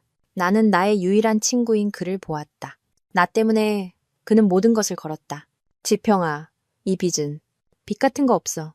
그가 내 말을 끊었다. 슬픈 미소가 스쳐 지나갔다. 우리 사이에 그런 말 하지 마. 너랑 아이들이 무사하면 돼. 그는 무언가 더 말하고 싶어 하는 듯 망설이다가 이내 그만두었다. 가. 뒤돌아보지 말고. 나는 지안이를 꼭 끌어안고 탑승구를 통과했다. 그리고 뒤돌아보지 않았다. 비행기는 어둠을 가르며 낯선 하늘로 날아올랐다. 나는 아래로 보이는 도시를 내려다보았다. 불빛들이 점점 멀어지다가 구름 속으로 희미하게 사라졌다. 눈물이 흘러내렸다. 하지만 이것은 나약함의 눈물이 아니었다. 재탄생의 눈물이었다. 안녕. 지선우의 삶이여. 안녕. 고통과 굴욕으로 가득했던 과거여 안녕. 이제부터 나는 안연이다. 나는 내 아이들을 위해 그리고 나 자신을 위해 새로운 삶을 살 것이다. 5년. 피 흘리던 상처가 희미한 흉터로 변하고 울기만 하던 연약한 여자가 강인한 엄마로 변하기에 충분한 시간이었다. 스위스 취리히. 이 낯선 땅에서의 첫날들은 지옥과도 같았다. 나는 독일어를 할 줄 몰랐고 의지할 가족도 없었다. 손에 쥔 것은 얼마 안 되는 돈과 3명의 어린 아이들 뿐이었다. 하늘이와 은우는 괜찮았지만 내 작고 소중한 딸 지안이. 아이는 미숙아로 태어나 다른 아이들보다 약했다. 온 세상이 하얗게 눈으로 뒤덮인 어느 겨울밤, 아이는 고열에 시달리며 경기를 일으켰다. 나는 싸늘한 임대 아파트에서 아이를 끌어안고 주저앉고 싶을 만큼 무력하고 외로웠다. 하지만 그럴 수 없었다. 옆에서 잠든 두 아들을 보고 내 품에서 힘겹게 숨을 쉬는 지안이를 보았다. 나는 살아야만 했다. 나는 더 이상 지선우가 아니었다. 나는 안연이고 나는 엄마였다. 나는 남은 돈으로 독일어 속성반과 주얼리 디자인 심화 과정에 등록했다. 낮에는 새아이를 어린이집에 맡겼다. 나는 스펀지처럼 미친 듯이 공부에 매달려 모든 지식을 빨아들이려 했었다. 밤에는 집에서 주얼리 제작 부업을 하며 아이들이 잠든 후 새벽까지 일했다. 나의 재능과 성실함은 보답을 받았다. 작은 소품들부터 시작해 점차 큰 주문을 받기 시작했다. 나는 서서히 나만의 브랜드, 안연 주얼리, 앤 이연 주얼리를 구축해 나갔다. 5년 후 나는 더 이상 비좁은 임대 아파트에 살지 않았다. 푸른 취리 호수가 내려다 보이는 발코니가 있는 작고 예쁜 집을 샀다. 내 아이들은 이제 6살이 되었다. 첫째 아들 하늘이는 클수록 주중원을 닮아갔다. 아이는 의젓하고 말수가 적었지만 속이 깊어 늘 마청 노릇을 하며 두 동생을 지켰다. 은우는 정반대였다. 장난기 많고 활발하며 입을 잠시도 쉬지 않는 집안의 개그맨이었다. 그리고 지안이, 아이는 두 오빠보다 체력은 조금 약했지만 무척 똑똑하고 눈치가 빨랐다. 우리 내모자의 삶은 고단했지만 웃음이 넘쳤다. 단 하나의 빈자리. 내가 늘 마주하기 두려워했던 질문을 제외하고는 어느 날 저녁 내가 아이들에게 이불을 덮어주고 있을 때 은우가 갑자기 물었다. 엄마, 오늘 유치원에서 루카스가 자기 아빠 자랑했어요. 그러면서 왜 나는 아빠 얘기 한 번도 안 하냐고 물어봤어요. 우리 아빠는 어디 있어요? 가만히 누워있던 하늘이도 눈을 동그랗게 뜨고 나를 쳐다보았다. 지안이 역시 순수한 눈망울을 들어 나를 올려다보았다. 심장이 누군가에게 꽉 졸리는 듯했다. 나는 지난 5년간 이날이 올까봐 두려워했다. 뭐라고 말해야 할까? 너희 아빠는 멀쩡히 살아있지만 너희가 형태를 갖추기도 전에 너희를 버렸다고? 너희 아빠는 다른 여자와 행복하게 지내고 있고 너희는 잊혀야 할 실수였다는 잔인한 사실을 아이들의 순수한 영혼에 심어주어야 할까? 아니, 그럴 수는 없었다. 나는 깊은 숨을 들이쉬어 눈물을 안으로 삼켰다. 세 아이를 모두 품에 안고 내가 생각해낼 수 있는 가장 아름다운 거짓말을 지어내며 애써 미소 지었다. 우리 아가들, 내 목소리가 메었다. 너희 아빠는 영웅이었단다. 영웅이요? 지안이가 눈을 반짝이며 물었다. 그럼 나는 아이의 이마에 입을 맞췄다. 아빠는 아주 용감한 분이셨어. 많은 사람들을 구하려다 사고로 돌아가셨지. 아빠는 천국으로 가서 저기 저 별 위에서 매일 우리 네모자를 보며 웃고 계실 거야. 나는 내 아이들이 살아있는 배신자, 아버지를 원망하며 자라기보다 죽은 영웅 아버지를 자랑스러워하며 자라게 하는 편이 낫다고 생각했다. 화려한 도시파리는 쌀쌀한 초가을 저녁 공기로 나를 맞았다. 갓 구운 빵 냄새와 짙은 향수 냄새가 공기 중에 가득했다. 나는 업계에서 가장 권위 있는 행사 중 하나인 파리 주얼리, 위크의 메인 디자이너 중 한 명으로 참석했다. 이것은 내 경력에 있어 엄청난 도약이었다. 5년간의 끊임없는 노력, 피와 눈물로 얻어낸 인정이었다. 오늘 밤은 갈라 시상식이었다. 나는 거울 앞에 서서 비친 내 모습을 바라보았다. 몸에 꼭 맞는 사파이어 블루 색상의 이브닝 드레스를 입었다. 단발머리는 개성 있게 스타일링했고 입술에는 짙은 붉은색 립스틱을 발랐다. 나는 더 이상 시어머니의 비위를 맞추기 위해 얌전한 색의 원피스만 입던 길고 연약한 머리카락의 지선우가 아니었다. 나는 안연이었다. 자신감 넘치고 독립적이며 어딘가 날카로운 구석이 있는 내 컬렉션의 이름은 불사조의 부활이었다. 그것은 바로 내 인생의 이야기였다. 배신과 절망의 불길 속에서 불타버려 죽은 줄만 알았던 한 마리의 불사조가 잿더미 속에서 그 어느 때보다 화려하고 강하게 부활하는 이야기. 그리고 내 이름이 불렸다. 올해의 가장 영예로운 상, 올해의 혁신적인 디자이너 상은 불사조의 부활 컬렉션을 선보인 안현 디자이너에게 수여됩니다. 객석 전체가 우레와 같은 박수 소리로 터져나갔다. 눈부신 플래시 세례에 눈이 부셨다. 나는 두근거리는 심장을 안고 무대로 올라갔다. 조직위원장의 손에서 트로피를 건네받고 미소 지으며 내가 피땀 흘려 연마한 유창한 프랑스어로 수상소감을 시작했다. 나는 조직위원회에 나를 믿어준 동료들에게 감사했다. 그리고 마지막으로 나는 카메라 렌즈를 똑바로 응시하며 감정이 벅차오르는 목소리로 말했다. 그리고 이 상을 저의 삶의 이유인 세 사람에게 바치고 싶습니다. 취리히에서 저를 기다리고 있을 제 작은 천사들, 하늘, 은우, 그리고 지안이에게. 너희들이 엄마를 이 잿더미 속에서 다시 태어날 수 있는 힘을 주었단다. 시상식 후 축하 파티에서 많은 사람들이 다가와 악수를 청하고 명함을 교환했다. 나는 사교적인 미소를 지으며 정중하게 추파를 거절했다. 나는 거대한 유리창 옆에 홀로 서서 반짝이는 에펠탑의 불빛을 바라보며 샴페인 잔을 들고 있었다. 아이들에게 트로피 사진을 보내고 막 문자를 확인하던 참이었다. 문득 시선이 느껴졌다. 익숙하고 차가우면서도 등 뒤를 꿰뚫을 듯 타오르는 불꽃 같은 시선. 그 눈빛. 5년이 지났어도 아무리 묻어버리려 애썼어도 잊을 수 없는 눈빛이었다. 심장이 멎는 듯 했고 가슴이 답답해졌다. 아니, 그럴 리 없어. 분명 착각일 거야. 나는 침착하려 했으며 그저 우연일 거라고 스스로를 다독였다. 여긴 파리인데 그가 어떻게 여기에 있을 수 있겠어? 하지만 그 시선은 여전히 나에게 고정된 채 한치도 움직이지 않았다. 파티장의 소음이 멀어지고 내 심장 소리만 귓가에 요란하게 울렸다. 나는 천천히, 아주 천천히 몸을 돌렸다. 지구는 생각보다 좁았다. 나에게서 그리 멀지 않은 구석진 곳에 그가 조용히 서 있었다. 주중원. 5년. 시간은 그의 각진 얼굴 눈가에 몇 줄의 주름을 새겨놓았고 그를 더욱 냉정하고 우수의 찬 모습으로 만들어 놓았다. 그는 전보다 말라 보였고 최고급 블랙 슈트는 그의 몸 위에서 헐렁해 보였다. 그 역시 와인잔을 들고 있었지만 눈은 잔이 아닌 나를 뚫어져라 보고 있었다. 내 눈이 마주친 순간 시간은 멈추었고 내 주변의 모든 세계가 무너져 내렸다. 지난 5년간 내가 억지로 묻어두었던 고통, 증오, 두려움이 한꺼번에 솟아올라 가슴을 갈기갈기 찢었다. 그가 나를 알아봤다. 주중원은 입꼬리를 살짝 올렸다. 그 의미를 알 수 없는 미소였다. 그는 테이블에 와인잔을 내려놓고 나를 향해 걸어오기 시작했다. 한 걸음 한 걸음 느리지만 압도적인 발걸음. 마치 오랫동안 놓쳤던 먹잇감에게 다가가는 포식자처럼 심장이 북처럼 울려 가슴을 세차게 두드렸다. 숨이 가빠졌다. 도망치고 싶었다. 당장 이곳에서 벗어나고 싶었다. 하지만 내 두 발은 값비싼 카펫, 바닥에 뿌리라도 내린 듯 움직이지 않았다. 안 돼. 나는 스스로에게 다짐했다. 도망칠 수 없어. 너는 더 이상 5년 전에 울기만 하던 연약한 지선우가 아니야. 너는 안연이야. 너는 국제적인 상을 받은 디자이너야. 맞서야 해.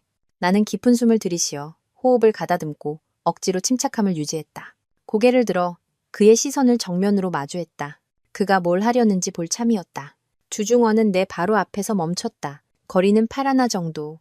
너무 가까워서 그의 익숙한 향기를 맡을 수 있었다. 내가 외롭고 절망적인 밤마다 파묻혔던 그 차가운 우디향. 축하합니다. 그가 먼저 입을 열었다. 그의 목소리는 내가 기억하던 것보다 더 깊고 쉬어 있었다. 안연 디자이너. 아주 좋은 이름이군요. 불사조의 부활이라. 의미심장한 컬렉션입니다. 그는 나를 떠보고 있었다. 나는 손에 든 샴페인 잔을 꽉 쥐었다. 손톱이 손바닥을 파고들었지만 입가에는 지난 5년간 연습해온 완벽한 사교적인 미소를 띄었다. 감사합니다. 실례지만 누구신지. 나는 모르는 척했다. 그의 반응을 보고 싶었다. 실망의 빛이 그의 눈동자를 스쳐 지나갔지만 그것은 찰나였고 이내 늘 그랬듯 차가운 표정에 가려졌다. 그가 손을 내밀었다. 길고 힘있는 손이었다. 주중원입니다. 주원그룹 회장입니다. 만나서 반갑습니다. 나는 악수하지 않고 가볍게 고개를 끄덕일 뿐이었다. 반갑습니다. 주 회장님. 칭찬 감사드립니다. 그럼 이만 실례하겠습니다. 친구가 기다려서요. 나는 그를 비켜 떠나려 몸을 돌렸다. 이 남자와 단일 초도 더 있고 싶지 않았다. 그 주변의 공기는 나를 질식시켰다. 잠깐. 갑자기 그가 내 손목을 잡았다. 그의 손바닥에서 전해지는 온기가 옷감을 뚫고 전류처럼 흘러 나를 떨리게 했다. 나는 거칠게 손을 뿌리쳤다. 감추지 않은 분노가 눈에 서렸다. 회장님, 자중해 주시죠. 주중원은 내 저항에 아랑곳하지 않는 듯했다. 그의 시선은 내 뒤쪽 대형 스크린에 전시된 불사조의 부활 컬렉션에 고정되어 있었다. 당신 컬렉션, 아주 특별합니다. 그가 마치 혼잣말처럼 낮은 목소리로 말했다. 누군가를 떠올리게 하거든요. 나는 차갑게 답했다. 세상은 넓고 디자이너는 수백만 명입니다. 아이디어가 비슷할 수도 있는 일이죠. 저로서는 영광이네요. 아니, 그는 다시 나를 돌아보았다. 그의 시선은 칼날처럼 날카로워 내 심장을 꿰뚫을 듯했다. 아이디어는 비슷할 수 있어도 디자인의 영혼은 그럴 수 없죠. 비치를 다루는 선 처리 방식, 화이트 골드와 스톤을 조합하는 방식, 너무나 똑같습니다. 내가 알던 어떤 사람의 스타일과 가슴이 돌덩이에 짓눌리는 듯했다. 나는 최대한 평온한 목소리를 유지하려 했었다. 그게 무슨 말씀이시죠? 제가 표절이라도 했다는 말씀이십니까? 표절? 주중원이 비웃었다. 냉소적인 미소였다. 아니, 그녀는 당신이 표절할 기회조차 없었으니까. 왜냐하면 그는 한 걸음 더 다가섰다. 그의 목소리는 주변의 음악 소리와 잔 부딪히는 소리 사이로 우리 둘에게만 들릴 만큼 낮아졌다. 죽었으니까. 그는 눈도 깜빡이지 않고 나를 보았다. 그녀의 이름은 지선우였습니다. 내 아내였죠. 내가 5년에 걸쳐 쌓아 올린 방어벽이 그의 말 한마디에 무너져 내릴 것 같았다. 내 아내. 그 두 단어가 얼마나 비꼬는 듯하고 씁쓸하게 들리는지 나는 언젠가 그가 나를 따뜻하고 사랑스러운 목소리로 그렇게 불러주기를 갈망했었다. 지금처럼 차가운 신문의 목소리가 아니라 나는 비웃었다. 메마른 웃음소리였다. 당신의 아내라고요? 주 회장님, 뭔가 착각하신 것 아닙니까? 당신의 아내 지선우 씨는 5년 전에 돌아가셨지 않습니까? 산후출혈로 그녀의 불쌍한 딸과 함께. 설마 직접 잊으신 건 아니겠죠? 나는 내가 꾸며낸 비극을 이용해 그의 심장을 다시 찌르려는 듯 한 글자 한 글자에 힘을 주어 말했다. 주중원의 안색이 순간 창백해졌다. 그는 나를 보았다. 그 차가운 눈빛 속에서 나는 그가 미처 감추지 못한 찰나의 고통과 상처를 보았다. 그는 말을 더듬었다. 무슨 말을 해야 할지 모르는 듯했다. 저는 당신이 찾는 사람이 아닙니다. 나는 얼음장 같은 목소리로 말을 이었다. 저는 안연입니다. 주얼리 디자이너죠. 당신의 죽은 아내와는 아무런 관련도 없습니다. 이제 길을 비켜주시죠. 나는 그를 비켜 빠르게 걸었다. 더 이상 감정을 통제할 수 없기 전에 이곳을 떠나야만 했다. 하지만 주중원이 더 빨랐다. 그가 내 앞을 막아서고 두 손으로 내 어깨를 꽉 잡아 억지로 그와 마주 보게 했다.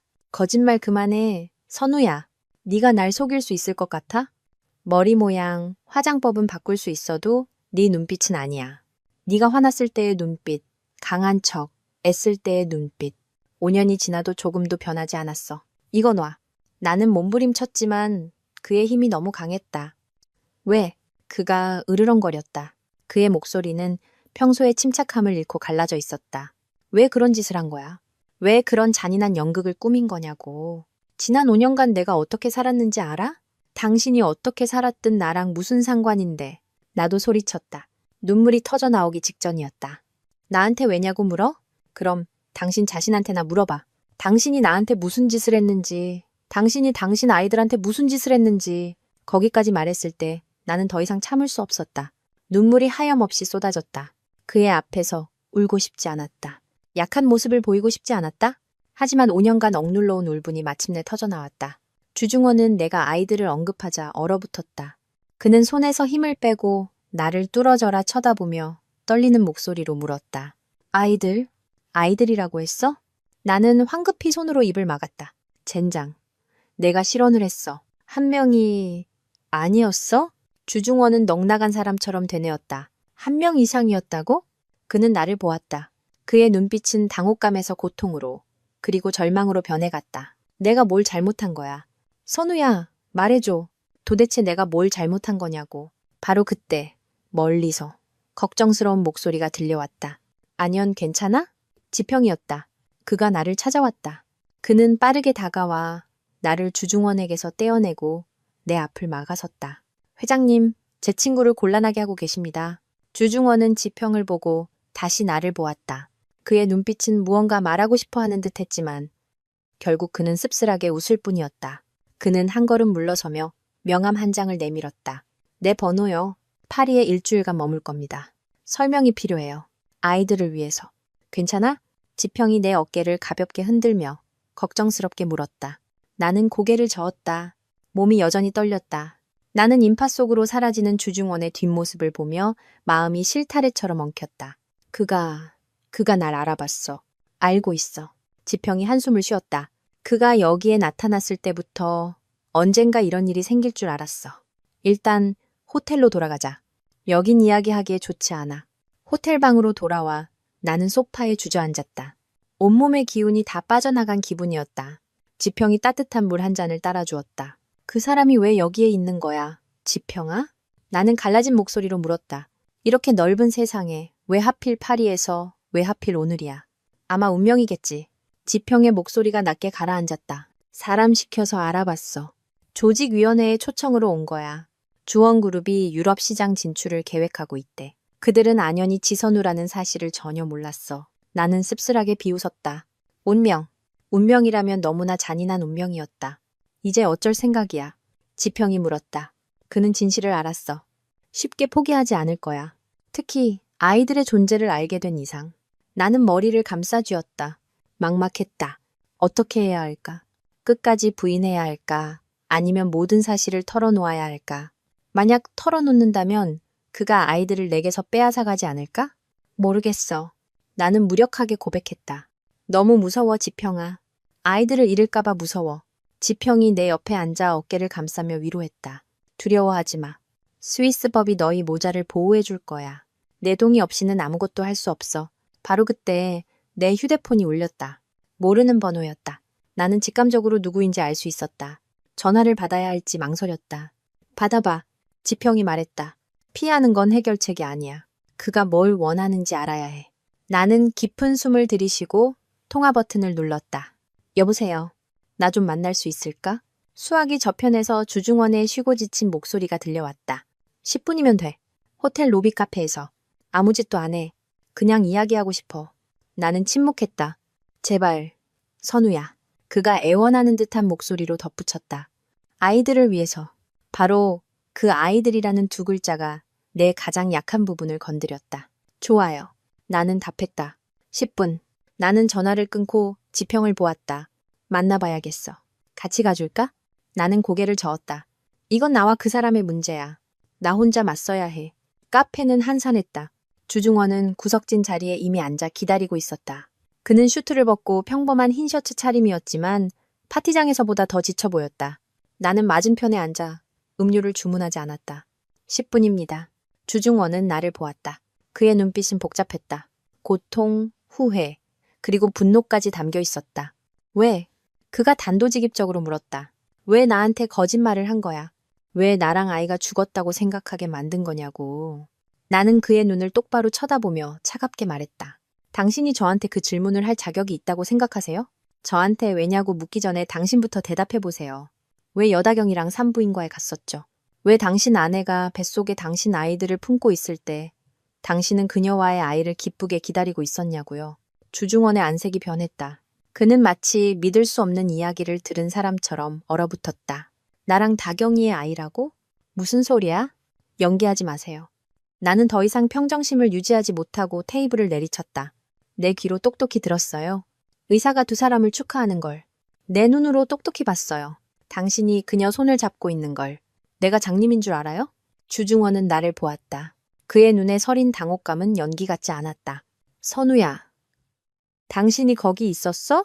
네, 거기 있었어요. 3번 진료실 문 밖에서 모든 걸 듣고 있었어요. 주중원은 머리를 감싸쥐고 넋나간 사람처럼 중얼거렸다.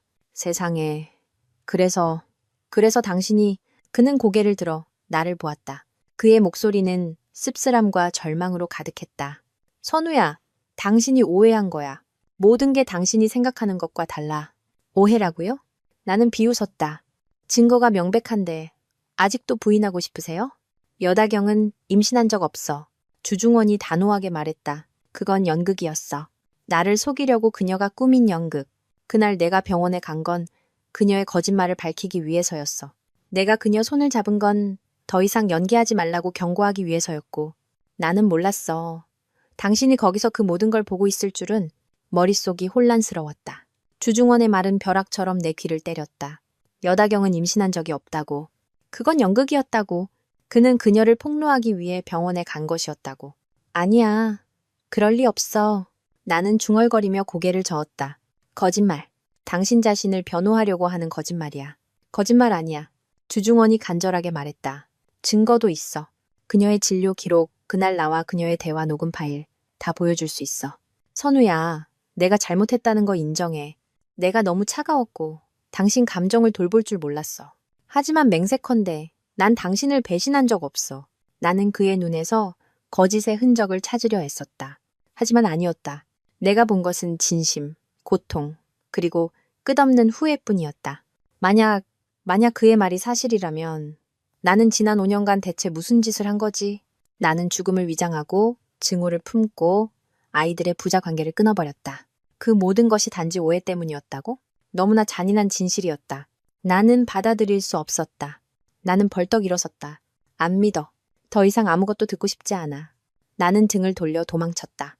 카페에서, 호텔에서 뛰쳐나와 화려한 파리의 거리를 미친 사람처럼 달렸다. 어디로 가는지도 몰랐다. 그저 이 끔찍한 진실로부터 벗어나야만 했다. 바로 그때 주머니 속 휴대폰이 미친 듯이 울렸다. 스위스에 있는 베이비시터의 번호였다. 불길한 예감이 들었다. 나는 황급히 떨리는 손으로 전화를 받았다. 여보세요, 수진 씨? 사모님, 수화기 저편 베이비시터의 목소리는 경악으로 가득했다. 빨리 집으로 돌아오셔야 해요. 지안이가 갑자기 열이 너무 심하게 오르고 숨을 못 쉬다가 기절했어요. 지금 응급실로 데려가고 있어요. 눈앞이 캄캄해졌다. 귀가 먹먹했다. 지안이, 내 작은 딸. 어느 병원이에요? 나는 마지막 남은 이성을 붙잡고 소리쳤다. 취리 아동병원이요. 나는 전화를 끊었다. 온몸이 사시나무처럼 떨렸다. 당장 돌아가야 해. 내 딸에게 돌아가야 해. 나는 황급히 호텔로 되돌아갔다. 지평이 내 몰골을 보고 경악했다.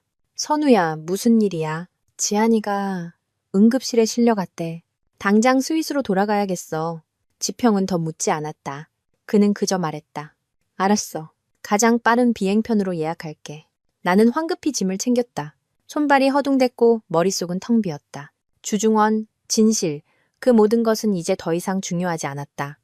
유일하게 중요한 것은 내 딸이 무사해야 한다는 것이었다. 파리에서 취리히로 가는 비행은 영원처럼 느껴졌다. 나는 비행기 안에서 마음을 졸이며 앉아 있었다. 제발 내 딸을 지켜달라고 하늘에 빌고 또 빌었다. 추리 아동병원 응급실로 뛰어들어갔을 때 베이비시터가 문 밖에서 흐느끼고 있는 것을 보았다. 의사가 막 방에서 나왔다. 주지한 양 보호자 되십니까? 네, 저예요. 제 딸은 괜찮은가요? 노년의 의사는 안타까운 눈빛으로 나를 보았다. 아이의 상태가 그리 낙관적이지 않습니다.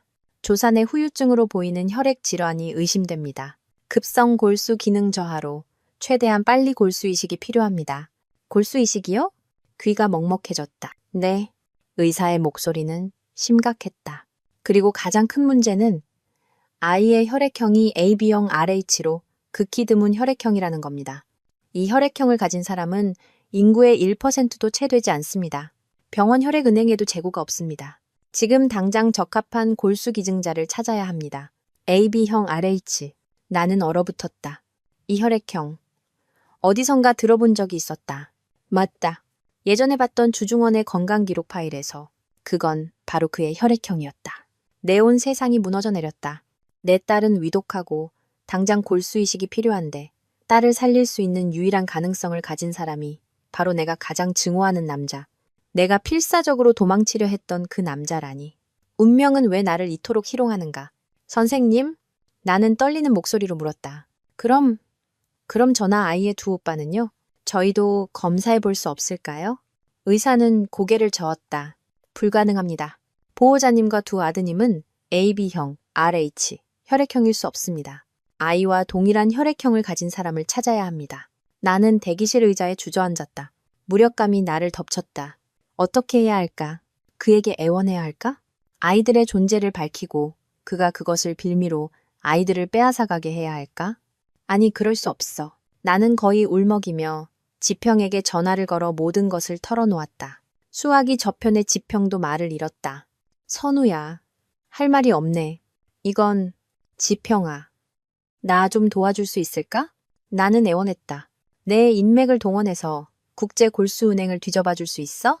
분명 맞는 사람이 있을 거야. 알았어, 해볼게. 지평이 답했다. 희망이 희박하다는 것을 알면서도. 하지만 선우야, 지안이의 목숨이 가장 중요해. 만약 다른 방법이 없다면 어쩌면 너는... 아니, 나는 그의 말을 끊었다. 그 사람한테 애원하지 않을 거야. 절대로. 그 후 이틀은 내 인생에서 가장 긴 시간이었다. 지안이는 여전히 중환자실에 누워 있었다. 아이의 생명은 기계에 의존하고 있었다. 지평은 모든 인맥을 동원했지만 들려오는 소식은 절망적이었다. 지안이의 혈액형은 너무나 희귀해서 단기간에 적합한 기증자를 찾는 것은 거의 불가능에 가까웠다. 나는 병실 밖에서 두꺼운 유리창 너머로 딸을 바라보며 심장이 찢어지는 듯한 고통을 느꼈다. 나는 무력했다. 태어나서 처음으로 내가 이토록 쓸모없게 느껴졌다. 나는 맨손으로 사업을 일으킬 수 있었고 혼자서 새 아이를 키울 수 있었지만 내 딸의 목숨은 구할 수 없었다. 사흘째 되던 날 오후, 내가 거의 절망에 빠져 있을 때 복도 끝에서 갑자기 키가 큰 그림자가 나타났다. 심장이 멎는 듯했다. 주중원이었다. 그가 여기까지 찾아왔다. 그는 검은색 롱코트를 입고 있었고 얼굴은 수척했으며 수염이 거뭇거뭇하게 자라 파리에서보다 훨씬 초췌해 보였다. 그가 나를 찾아냈다.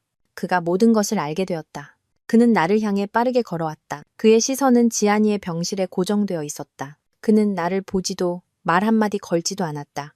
그저 유리창 너머로 자신의 딸을 바라보며 서 있을 뿐이었다. 두 손은 주먹을 꽉 쥐고 있었다. 한참 후에야 그는 나를 돌아보았다. 그의 눈은 핏발이 서 있었고 고통과 자책으로 가득했다. 왜 나한테 말하지 않았어? 나는 대답하지 않고 고개를 돌렸다. 그는 더 이상 묻지 않았다. 그는 곧장 의사 사무실로 향했다. 잠시 후 노년의 의사가 그와 함께 나왔다. 안현 씨, 의사가 다소 놀란 목소리로 나를 불렀다.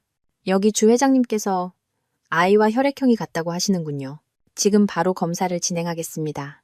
주중원은 거기에 서서 셔츠 소매를 걷어올려 단단한 팔뚝을 드러냈다.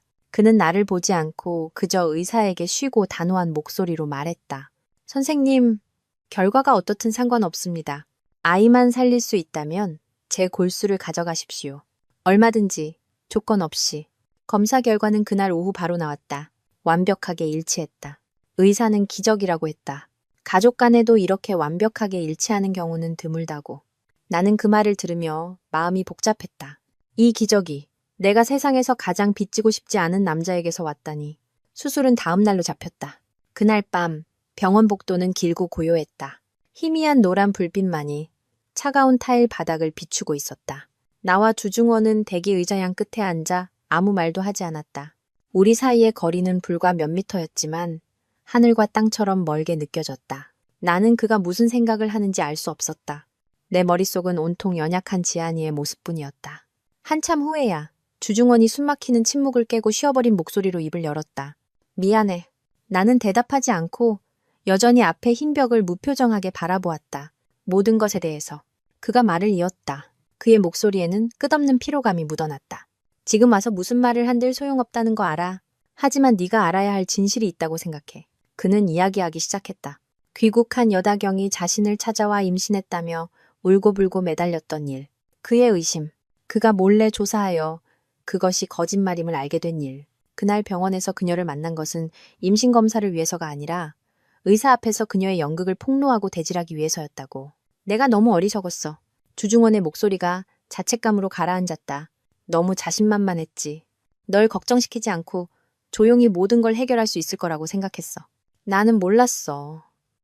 네가 거기서 그 말을 듣고 모든 것을 오해하게 될 줄은. 나는 여전히 침묵했지만 심장은 비명을 지르고 있었다. 오해.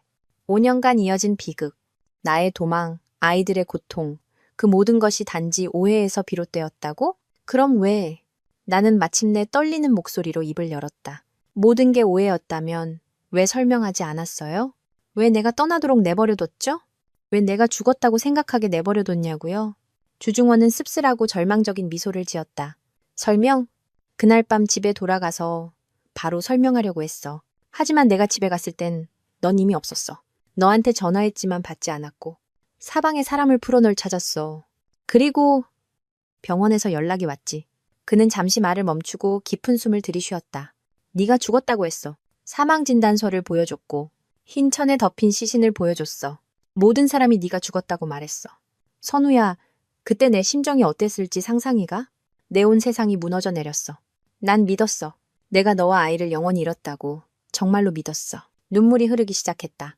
울고 싶지 않았지만 참을 수가 없었다. 이 남자, 그가 지난 5년간 자신의 아내와 아이가 죽었다는 죄책감 속에서 살아왔다고? 그럼 일기장은요? 나는 무심코 물었다. 낡은 사진도요. 그건 진심이었어요? 주중원이 고개를 들었다. 그의 눈에는 놀라움이 가득했다. 당신 그걸 읽었어? 나는 고개를 끄덕였다. 그는 더 이상 아무 말도 하지 않고 그저 나를 바라보았다. 그 눈빛에는 하늘만큼의 후회가 담겨 있었다. 그 순간 나는 그의 말이 진실임을 알았다. 내가 5년간 쌓아 올린 증오의 벽에 금이 가기 시작했다. 골수 이식 수술은 성공적으로 끝났다. 의사는 지안이의 회복 경과가 매우 좋으며 중요한 수술 후 관찰 기간만 잘 넘기면 괜찮을 거라고 했다. 나와 주중원은 교대로 특별 격리실 밖을 지켰다. 우리는 많은 대화를 나누지 않았지만 이제 침묵은 예전처럼 숨막히지 않았다. 그것은 우리 두 사람이 방금 드러난 씁쓸한 진실을 소화하고 되새기기 위해 필요한 시간처럼 느껴졌다. 주중원의 등장은 국내 언론의 주목을 받았다. 주원그룹 회장이 유명 디자이너의 아픈 딸을 문병하기 위해 스위스를 방문했다는 소식이 퍼지기 시작했다. 물론 아무도 우리 사이의 진짜 관계는 몰랐다. 그들은 그저 자극적인 연애담을 추측하고 지어낼 뿐이었다. 그리고 진짜 폭풍이 닥쳤다. 어느 날 아침 내가 대기 의자에서 지쳐 잠들었을 때 지평에게서 전화가 왔다. 그의 목소리는 다급하고 분노로 가득했다. 선우야, 당장 인터넷 확인해봐. 누군가 너한테 악의적으로 장난질을 치고 있어. 나는 황급히 태블릿 PC를 켰다. 국내외 온갖 타블로이드 신문의 일면이 내 사진으로 도배되어 있었다. 성공한 디자이너의 모습이 아닌 파렴치한 상간녀의 모습으로 자극적인 헤드라인이 눈에 밝혔다. 5년간 죽음 위장한 파렴치한 사기꾼. 이제 와서 남의 아이 아빠 뺏으려 돌아왔나? 기사는 안연히 바로 주원그룹 회장의 죽은 아내이며 5년 전 그녀가 외도를 저지르고 남편의 거액을 훔쳐 죽음을 위장해 도망쳤다고 썼다. 이제 전 남편이 여전히 부유한 것을 보고 아픈 아이를 빌미로 돌아와 그의 새로운 약혼녀와의 행복을 파괴하려 한다는 내용이었다. 그 새로운 약혼녀는 다름 아닌 여다경이었다. 기사 아래에는 악의적인 댓글과 끔찍한 욕설이 줄을 이었다. 사람들은 나를 꽃뱀, 독사라고 불렀고 아이를 도구로 삼는 비정한 엄마라고 비난했다. 손이 떨려 태블릿 PC를 바닥에 떨어뜨렸다. 머릿속이 하얘졌다. 여다경. 틀림없이 그녀였다. 그녀 외에는 내가 죽음을 위장한 사실을 알 사람도, 이토록 악랄하고 잔인한 이야기를 꾸며낼 사람도 없었다. 그녀는 내가 살아있다는 것을 알았고 선제 공격을 한 것이다. 내가 힘들게 쌓아 올린 명예와 경력, 그리고 나의 신성한 모성애를 정조준한 치명적인 공격이었다. 바로 그때 주중원이 의사 사무실에서 나왔다. 그는 내 안색과 바닥에 떨어진 태블릿 PC를 보고 즉시 상황을 파악했다. 그는 아무 말 없이 몸을 숙여 그것을 집어들고 기사를 빠르게 훑어보았다. 그의 턱 근육이 단단해지고 눈에는 내가 한 번도 본 적 없는 분노의 불꽃이 이글거리는 것을 보았다. 그는 나를 보지 않고 얼음장 같은 목소리로 한마디 했다. 5년 전에는 널 지켜주지 못했지만 이번엔 달라. 그렇게 말하고 그는 휴대폰을 꺼내 번호를 눌렀다. 여보세요, 김 변호사. 국제 기자회견 준비해 주십시오. 즉시. 언론의 폭풍은 내가 생각했던 것보다 더 빠르고 맹렬하게 몰아쳤다. 나와 지평의 휴대폰은 쉴 새 없이 울렸다. 사업 파트너들이 상황을 묻는 전화를 해오기 시작했다. 몇몇 대형 계약은 파기될 위기에 처했다. 안현 주얼리는 명성의 정점에서 순식간에 여론의 침세례에 잠겨버렸다. 나는 병원 대기실에 앉아 무력감과 탈진을 느꼈다. 어떤 어려움도 맞설 수 있었지만 사람들이 내 모성을 모욕하고 내 작은 지안이를 도구라고 부르는 것은 견딜 수 없었다. 지평이 기사를 내리기 위해 언론사에 연락을 시도했지만 소용없었다. 분명 배우의 모든 것을 조종하는 세력이 있었다. 그들은 나를 진흙탕에 처박아 다시는 고개 들지 못하게 하려 했다. 내가 절망에 빠져 있을 때 주중원이 다가왔다. 그는 다른 슈트로 갈아입었고 피곤하고 초췌한 모습은 사라진 채 결단력 있고 냉철한 회장의 풍모를 되찾았다. 당신은 여기 남아서 지안이 돌봐. 그가 낮고 힘있는 목소리로 말했다. 바깥 일은 전부 내가 알아서 할게. 나는 회의적인 눈으로 그를 올려다보았다. 뭘 어쩔 생각인데요? 5년 전에 했어야만 했던 일을 할 거야. 그가 단호한 눈빛으로 답했다. 당신을 지키는 일. 그렇게 말하고 그는 등을 돌려 떠났다. 그날 오후 전 세계가 떠들썩했다. 주중원은 모든 주요 언론 채널을 통해 생중계되는 국제 기자회견을 열었다. 그는 수백 개의 카메라 렌즈 앞에서 조금의 흔들림도 없이 연단에 섰다. 나는 지평과 함께 병실에서 태블릿 PC로 기자회견을 보았다. 심장이 미친 듯이 뛰었다. 기자 여러분, 주중원이 입을 열었다. 그의 목소리가 회견장을 가득 메웠다. 오늘 저는 주원그룹 회장으로서가 아니라 한 남편이자 아버지로서 이 자리에 섰습니다. 그는 기사의 내용을 부인하지 않았다. 오히려 모든 것을 인정했다. 네, 맞습니다. 안현 디자이너는 제 아내 지선우입니다. 저를 포함한 모든 사람이 5년 전에 사망했다고 믿었던 사람입니다. 회견장이 경악으로 술렁였지만 주중원의 목소리는 더욱 단호해졌다. 그녀는 외도 때문에 도망치지도 사기를 치지도 않았습니다. 그녀가 떠난 것은 저 때문이었습니다. 저의 어리석고 차갑고 무심함 때문이었습니다. 그는 고개를 숙였다. 5년 전 저는 끔찍한 남편이었습니다. 저는 어처구니 없는 오해로 인해 임신한 아내를 벼랑 끝으로 내몰았고 그녀가 저에게서 벗어나기 위해 그토록 고통스러운 연극을 꾸미게 만들었습니다. 모든 잘못은 저에게 있습니다. 그 후 그는 여다경의 가짜 임신 연극에 대한 모든 진실을 공개했다. 녹음 파일과 반박할 수 없는 의료 증거까지 모두 제시했다. 그는 전 세계 앞에서 여다경의 거짓된 민낯을 폭로했다. 마지막으로 그는 마치 나를 보고 있는 듯 카메라 렌즈를 똑바로 응시했다. 지난 5년간 저는 단 하루도 그녀를 찾는 것을 멈추지 않았습니다. 제가 오늘 이 자리에 선 것은 여론의 용서를 구하기 위해서가 아니라 제 아내에게 공개적으로 사과하기 위해서입니다. 선우야, 미안해. 그리고 온 세상에 말하기 위해서입니다. 이번에는 내가 가진 모든 것을 걸고 당신과 우리 아이들을 지킬 거라고. 기자회견이 끝났다. 나는 멍하니 앉아 있었다. 눈물이 뺨을 타고 흘러내렸다. 화면 속의 저 남자. 오만하면서도 고통스러워하고 진심이 담긴 저 남자가 5년 만에 처음으로 내 얼어붙은 심장을 흔들었다. 주중원은 단순히 내 명예를 회복시켜준 것이 아니었다. 그는 언론 위기를 감동적인 러브스토리로 바꾸어 안현 주얼리 브랜드를 더욱 유명하게 만들었다. 하지만 그는 거기서 멈추지 않았다. 바로 다음 날 주원그룹의 법무팀은 여다경을 사기, 명예훼손, 그리고 그룹의 명예와 신용을 훼손한 혐의로 정식 고소했다. 주중원이 제시한 반박 불가능한 증거들 앞에서 여다경에게는 빠져나갈 구멍이 없었다. 그녀는 도주를 시도하다가 공항에서 인터폴에 체포되었다. 그녀는 무거운 형량과 막대한 손해배상금을 감당해야 할 것이라고 들었다. 그것이 그녀의 악랄한 음모에 대한 대가였다. 며칠 후 지안이가 위기를 넘기고 일반 병실로 옮겨졌을 때 초대하지 않은 손님이 찾아왔다. 시어머니 강만희 여사님이었다. 그녀는 병실 문 밖에서 차마 들어오지 못하고 서 있었다. 5년 만에 만난 그녀는 무척 늙어 보였다. 머리는 희끗희끗해졌고 얼굴에는 예전의 오만함 대신 피로와 후회가 가득했다. 그녀는 나를 보고 침대에서 곤히 잠든 지안이를 보았다. 그리고 갑자기 그녀는 무릎을 꿇었다. 선우야, 내가 미안하다. 그녀는 오열하기 시작했다. 뒤늦은 후회의 눈물이었다. 내가 잘못했다. 내가 그놈의 집안 수준이라는 것에 눈이 멀어서 너한테 못되게 굴었어. 내가 다경이 편을 들었고 너희 모자를 벼랑 끝으로 내몰았어. 나는 이 아이들의 할머니가 될 자격이 없어. 나는 그녀를 보았다. 마음속은 온갖 감정으로 복잡했다. 나는 그녀를 뼛속까지 증오했었다. 하지만 지금 그녀의 모습, 인생의 황혼기에 접어든 한 여인이 무릎 꿇고 용서를 비는 모습을 보니 마음이 차마 모질지 못했다. 어머님 일어나세요. 나는 마침내 입을 열었다. 지난 일이에요. 내가 그녀를 용서한다고 말하지는 않았다. 어떤 상처는 용서한다고 해서 지워지는 것이 아니니까. 하지만 더 이상 증오를 품고 싶지도 않았다. 내 아이들을 위해서. 아이들에게는 할머니가 필요했다. 강만희 여사님은 믿을 수 없다는 듯 나를 올려다보았다. 그녀는 떨리는 몸으로 일어나 병상으로 다가가 떨리는 손으로 지안이를 만져보려다 감히 그러지 못했다. 아이가 너를 닮았니? 그녀가 메인 목소리로 물었다. 나는 고개를 끄덕였다. 저를 닮았지만 눈은 아빠를 닮았어요.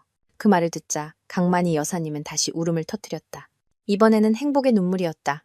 주중원이 바로 뒤이어 도착했다. 그는 자신의 어머니를 보고 아무 말도 하지 않고 그저 내 옆에 조용히 섰다. 지금 그의 존재는 이상하게도 나에게 안정감을 주었다. 폭풍은 정말로 지나간 듯했다. 악한 자들은 대가를 치렀고 오해는 풀렸다. 이제 남은 것은 우리 자신의 마음속 상처뿐이었다. 치유되기까지 시간이 필요한. 지안이는 놀라울 정도로 빠르게 회복했다. 아마도 아이의 몸속에 흐르는 주중원의 피가 강한 생명력을 불어넣어준 모양이었다. 며칠 후 아이는 격리실에서 나올 수 있었다. 의사는 일주일만 더 휴식을 취하면 퇴원할 수 있을 거라고 했다. 그 며칠 동안 주중원은 거의 병원에 상주했다. 그는 더 이상 냉철한 회장이 아니라 서투른 아빠였다. 그는 분유 타는 법을 배우고 동화책 읽는 법을 배우고 사과를 토끼 모양으로 깎는 법을 배웠다. 그가 하는 모든 것이 어설펐지만 그의 눈빛에서는 3년의 결혼 생활 동안 한 번도 본 적 없는 다정함이 묻어났다. 강만희 여사님도 자주 찾아왔다. 그녀는 나에게 많은 말을 걸지는 못하고 그저 조용히 닭백숙을 가져다 주고 지안이를 위한 작은 장난감을 가져다 주었다. 손녀를 볼 때마다 그녀는 눈시울을 붉혔다. 오늘 나는 하늘이와 은우를 병원으로 데려오기로 결심했다. 두 아이는 그동안 지평의 친구 집에 머물러야 했다. 아이들은 엄마와 동생을 무척 보고 싶어 했다. 나는 이제 아이들이 진실을 마주해야 할 때임을 알았다. 내가 두 아들의 손을 잡고 병실로 들어섰을 때 두 아이는 문 앞에서 얼어붙었다. 아이들은 낯선 남자 주중원이 침대 옆에 앉아 지안이에게 조심스럽게 수프를 떠먹여주는 것을 보았다. 주중원이 고개를 들었다. 그가 하늘이와 은우를 본 순간 나는 그의 손이 떨려 숟가락을 떨어뜨릴 뻔하는 것을 보았다. 그가 자신의 두 아들을 제대로 보는 것은 이번이 처음이었다. 그는 자리에서 일어났다. 당혹감, 기대, 그리고 두려움이 그의 얼굴에 역력했다. 엄마! 지안이가 외쳤다. 하늘이 오빠! 은우 오빠! 하늘이와 은우는 여전히 꼼짝 않고 내 손을 꽉 잡고 있었다. 주중원을 조각처럼 닮은 하늘이는 어른스러운 의심의 눈초리로 그를 훑어보았다. 평소 장난꾸러기인 은우는 지금은 조용히 내 등 뒤에 숨어 있었다. 하늘아, 은우야. 나는 최대한 평범한 목소리를 내려고 애쓰며 나지막에 말했다. 이리 와서 아저씨한테 인사해야지. 아저씨. 나는 그 단어를 썼다. 나는 아직 아이들 앞에서 그를 아빠라고 부를 준비가 되지 않았다. 주중원은 천천히 한쪽 무릎을 꿇어 아이들과 눈높이를 맞췄다. 그의 목소리는 감정에 겨워 쉬어 있었다. 안녕. 아저씨는 주중원이라고 해. 은우가 호기심에 고개를 내밀었다. 아저씨, 혹시 지안이 구해준 사람이에요? 엄마가 아저씨가 지안이한테 피 줬다고 했어요. 응, 맞아. 주중원이 슬픈 미소가 어린 얼굴로 고개를 끄덕였다. 아저씨가 지안이를 도와줬어. 바로 그때 말수가 적던 내 첫째 아들 하늘이가 갑자기 내 손을 놓고 주중원 앞으로 성큼성큼 걸어갔다. 아이는 어리지만 단호한 얼굴을 들어 그를 쳐다보았다. 아니야. 아이는 또렷한 목소리로 말했다. 아저씨는 아저씨가 아니야. 우리 모두는 얼어붙었다. 주중원은 멍한 표정으로 물었다. 무슨 말이니? 하늘이는 주중원을 뚫어져라 쳐다보았다. 아이의 눈빛은 그의 얼굴 구석구석을 살폈다. 아저씨, 혹시 엄마 이야기 속에 나오는 영웅이에요? 심장이 멎는 듯했다. 내가 지어낸 이야기, 나의 거짓말. 주중원은 어리둥절했다. 무슨 이야기? 엄마가 그랬어요. 하늘이가 말을 이었다. 목소리가 떨리기 시작했다. 우리 아빠는 영웅이라고. 아빠는 돌아가셨다고. 하늘나라에 계신다고. 아이는 작은 손가락으로 천장을 가리켰다. 그런데 아저씨는 엄마가 베개 밑에 숨겨두는 낡은 사진 속 사람이랑 똑같이 생겼어요. 어지러웠다. 내 아들. 아이는 알고 있었다. 하늘이는 나를 돌아보았다. 아이의 맑은 눈에는 눈물이 가득했다. 어린아이의 혼란이 터져나왔다. 엄마, 우리한테 거짓말한 거죠? 아빠가 죽었다고 했는데 그 사람이 여기 있는 거 맞죠, 엄마? 그 질문은 망치가 되어 내 가슴을 내리쳤다. 침대에 누워있던 지안이도 숨을 죽이고 듣고 있었다. 은우는 달려와 내 손을 꼭 잡았다. 주중원은 나를 올려다보았다. 그의 눈에는 애원과 간청이 가득했다. 그는 나에게 더 이상 아이들에게 거짓말하지 말아달라고 빌고 있었다. 나는 내 새 아이들을 보았다. 차가운 바닥에 무릎 꿇고 있는 남자를 보았다. 나는 더 이상 아이들을 영원히 속일 수 없다는 것을 알았다. 아이들이 거짓말 속에서 살게 할 수는 없었다. 나는 무릎을 꿇고 하늘이와 은우를 모두 품에 안았다. 눈물이 하염없이 쏟아졌다. 엄마가 미안해. 엄마가 미안해, 아가들아. 나는 흐느꼈다. 하늘이 말이 맞아. 엄마가 거짓말했어. 나는 고개를 들어 두 아들의 눈을 그리고 지안이를 똑바로 보았다. 저분은 아저씨가 아니야. 나는 깊은 숨을 들이쉬었다. 저분이 바로 너희 아빠란다.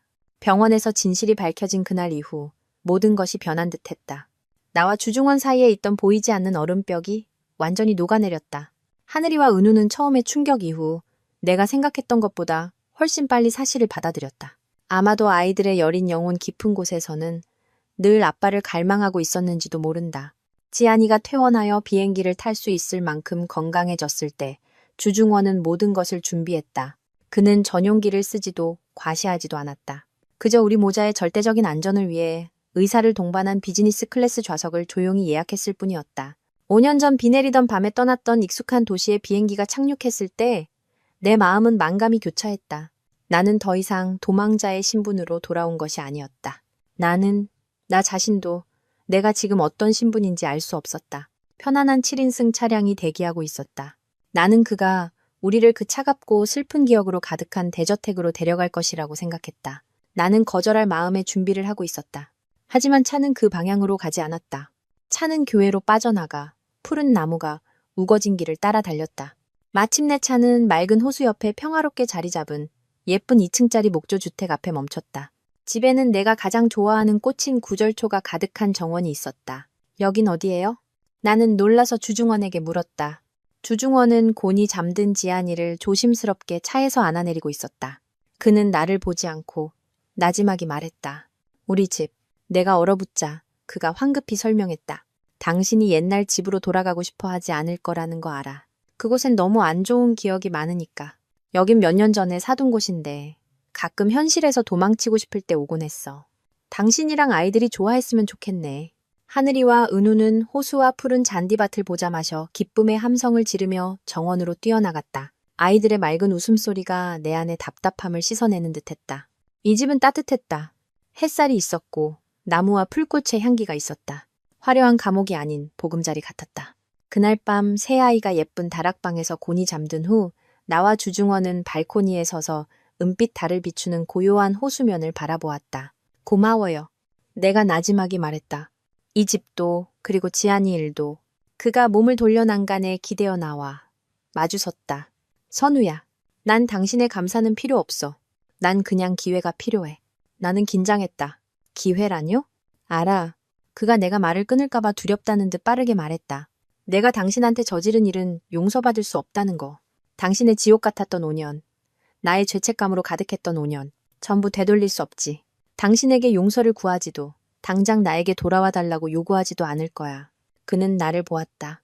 그의 눈빛은 진심이었고 어딘가 어쩔 줄 몰라 하는 소년 같았다.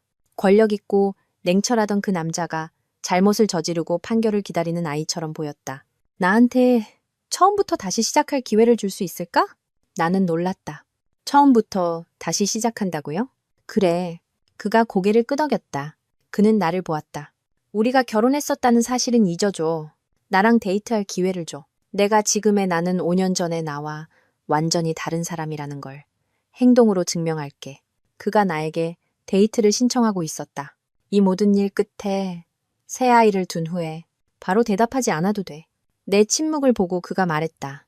기다릴게. 내 사랑을 깨닫는데 8년을 낭비했어. 당신을 5년이나 기다렸는데 남은 평생도 기다릴 수 있어. 나는 아무 말도 하지 않고 그저 고요한 호수를 다시 바라보았다. 동의하지는 않았지만 더 이상 거절하고 싶지도 않았다. 주중원은 약속을 지켰다. 그는 정말로 나와 데이트를 했다. 그는 호숫가 집에 들어와 살지 않고 근처 아파트를 얻었다. 매일 아침 그는 주인이 아닌 엄마 친구로서 네 모자를 위한 따뜻한 아침 식사를 들고 찾아왔다. 그는 끈기 있게 하늘이와 은우에게 수영을 가르쳤고 함께 복잡한 모델을 조립했다. 밤에는 지안이에게 동화책을 읽어주어 잠재운 후 조용히 떠났다. 그는 첫 3년의 결혼 생활 동안 한 번도 받아보지 못했던 존중과 다정함으로 나를 대했다. 그는 아이들 학교 문제부터 커튼 색깔까지 모든 것에 대해 내 의견을 물었다. 그는 강요하지도 명령하지도 않았다. 그저 들어주었다. 그렇게 평화로운 석 달이 흘렀다. 내 마음의 상처는 아직 완전히 아물지 않았지만 더 이상 궂은 날씨에 쑤시지는 않았다. 아이들은 그의 존재에 익숙해졌다.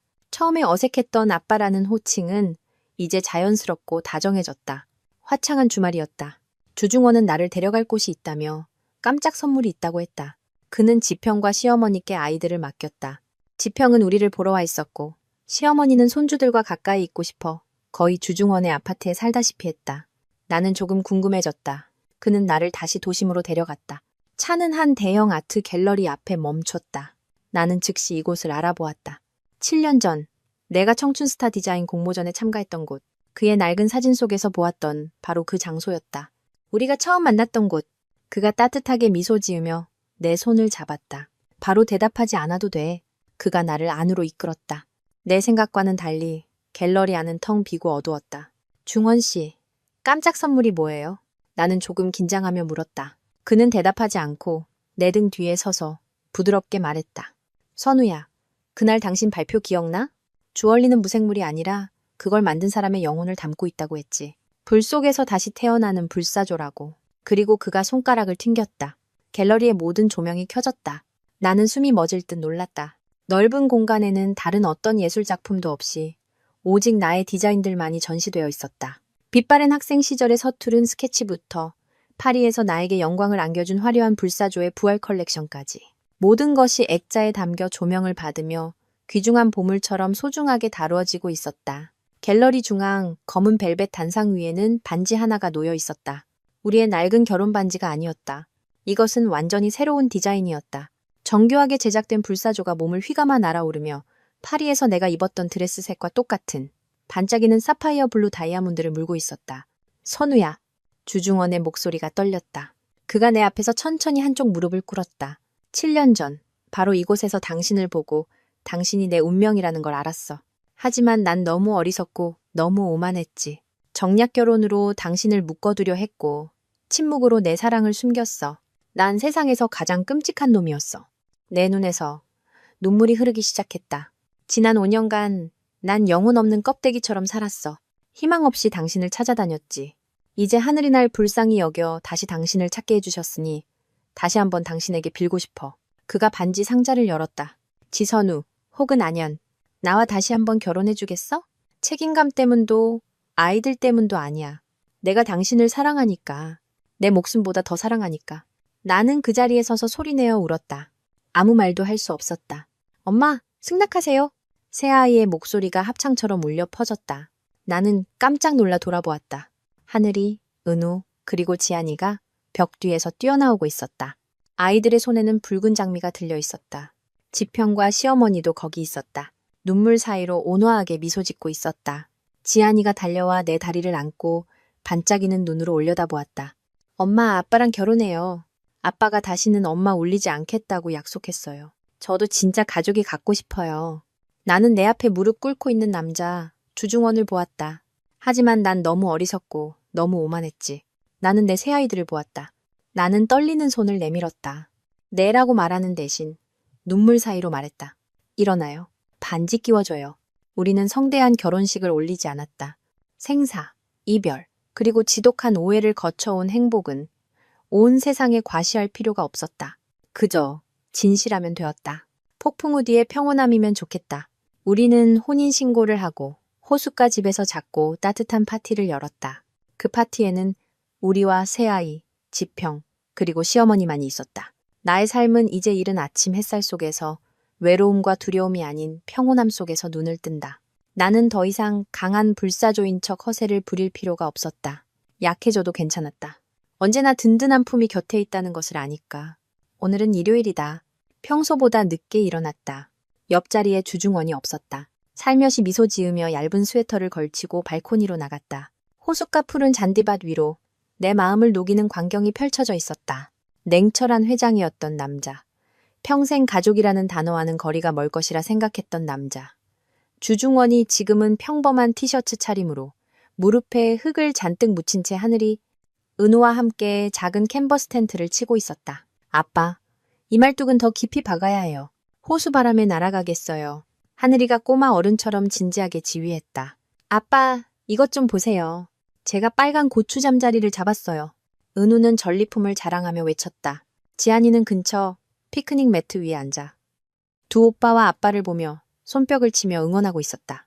아이의 얼굴은 건강하게 혈색이 돌았고 가슴에 희미한 흉터는 끔찍했던 폭풍우가 지나갔음을 증명해주고 있었다. 주중원이 내 시선을 느꼈는지 고개를 들었다. 그는 나를 보고 과거에 어떤 근심도 없는 진정으로 환한 미소를 지었다. 그가 나를 향해 손을 흔들었고 나도 마주 흔들었다. 나는 부엌으로 들어가 직접 따뜻한 국화차를 우렸다. 문득 지평이 생각났다. 그는 우리 파티에 머물지 않았다. 스위스 로펌에 급한 일이 생겼다고 했지만 나는 그에게 혼자만의 시간이 필요하다는 것을 알았다. 그는 내게 문자 한 통만 남겼다.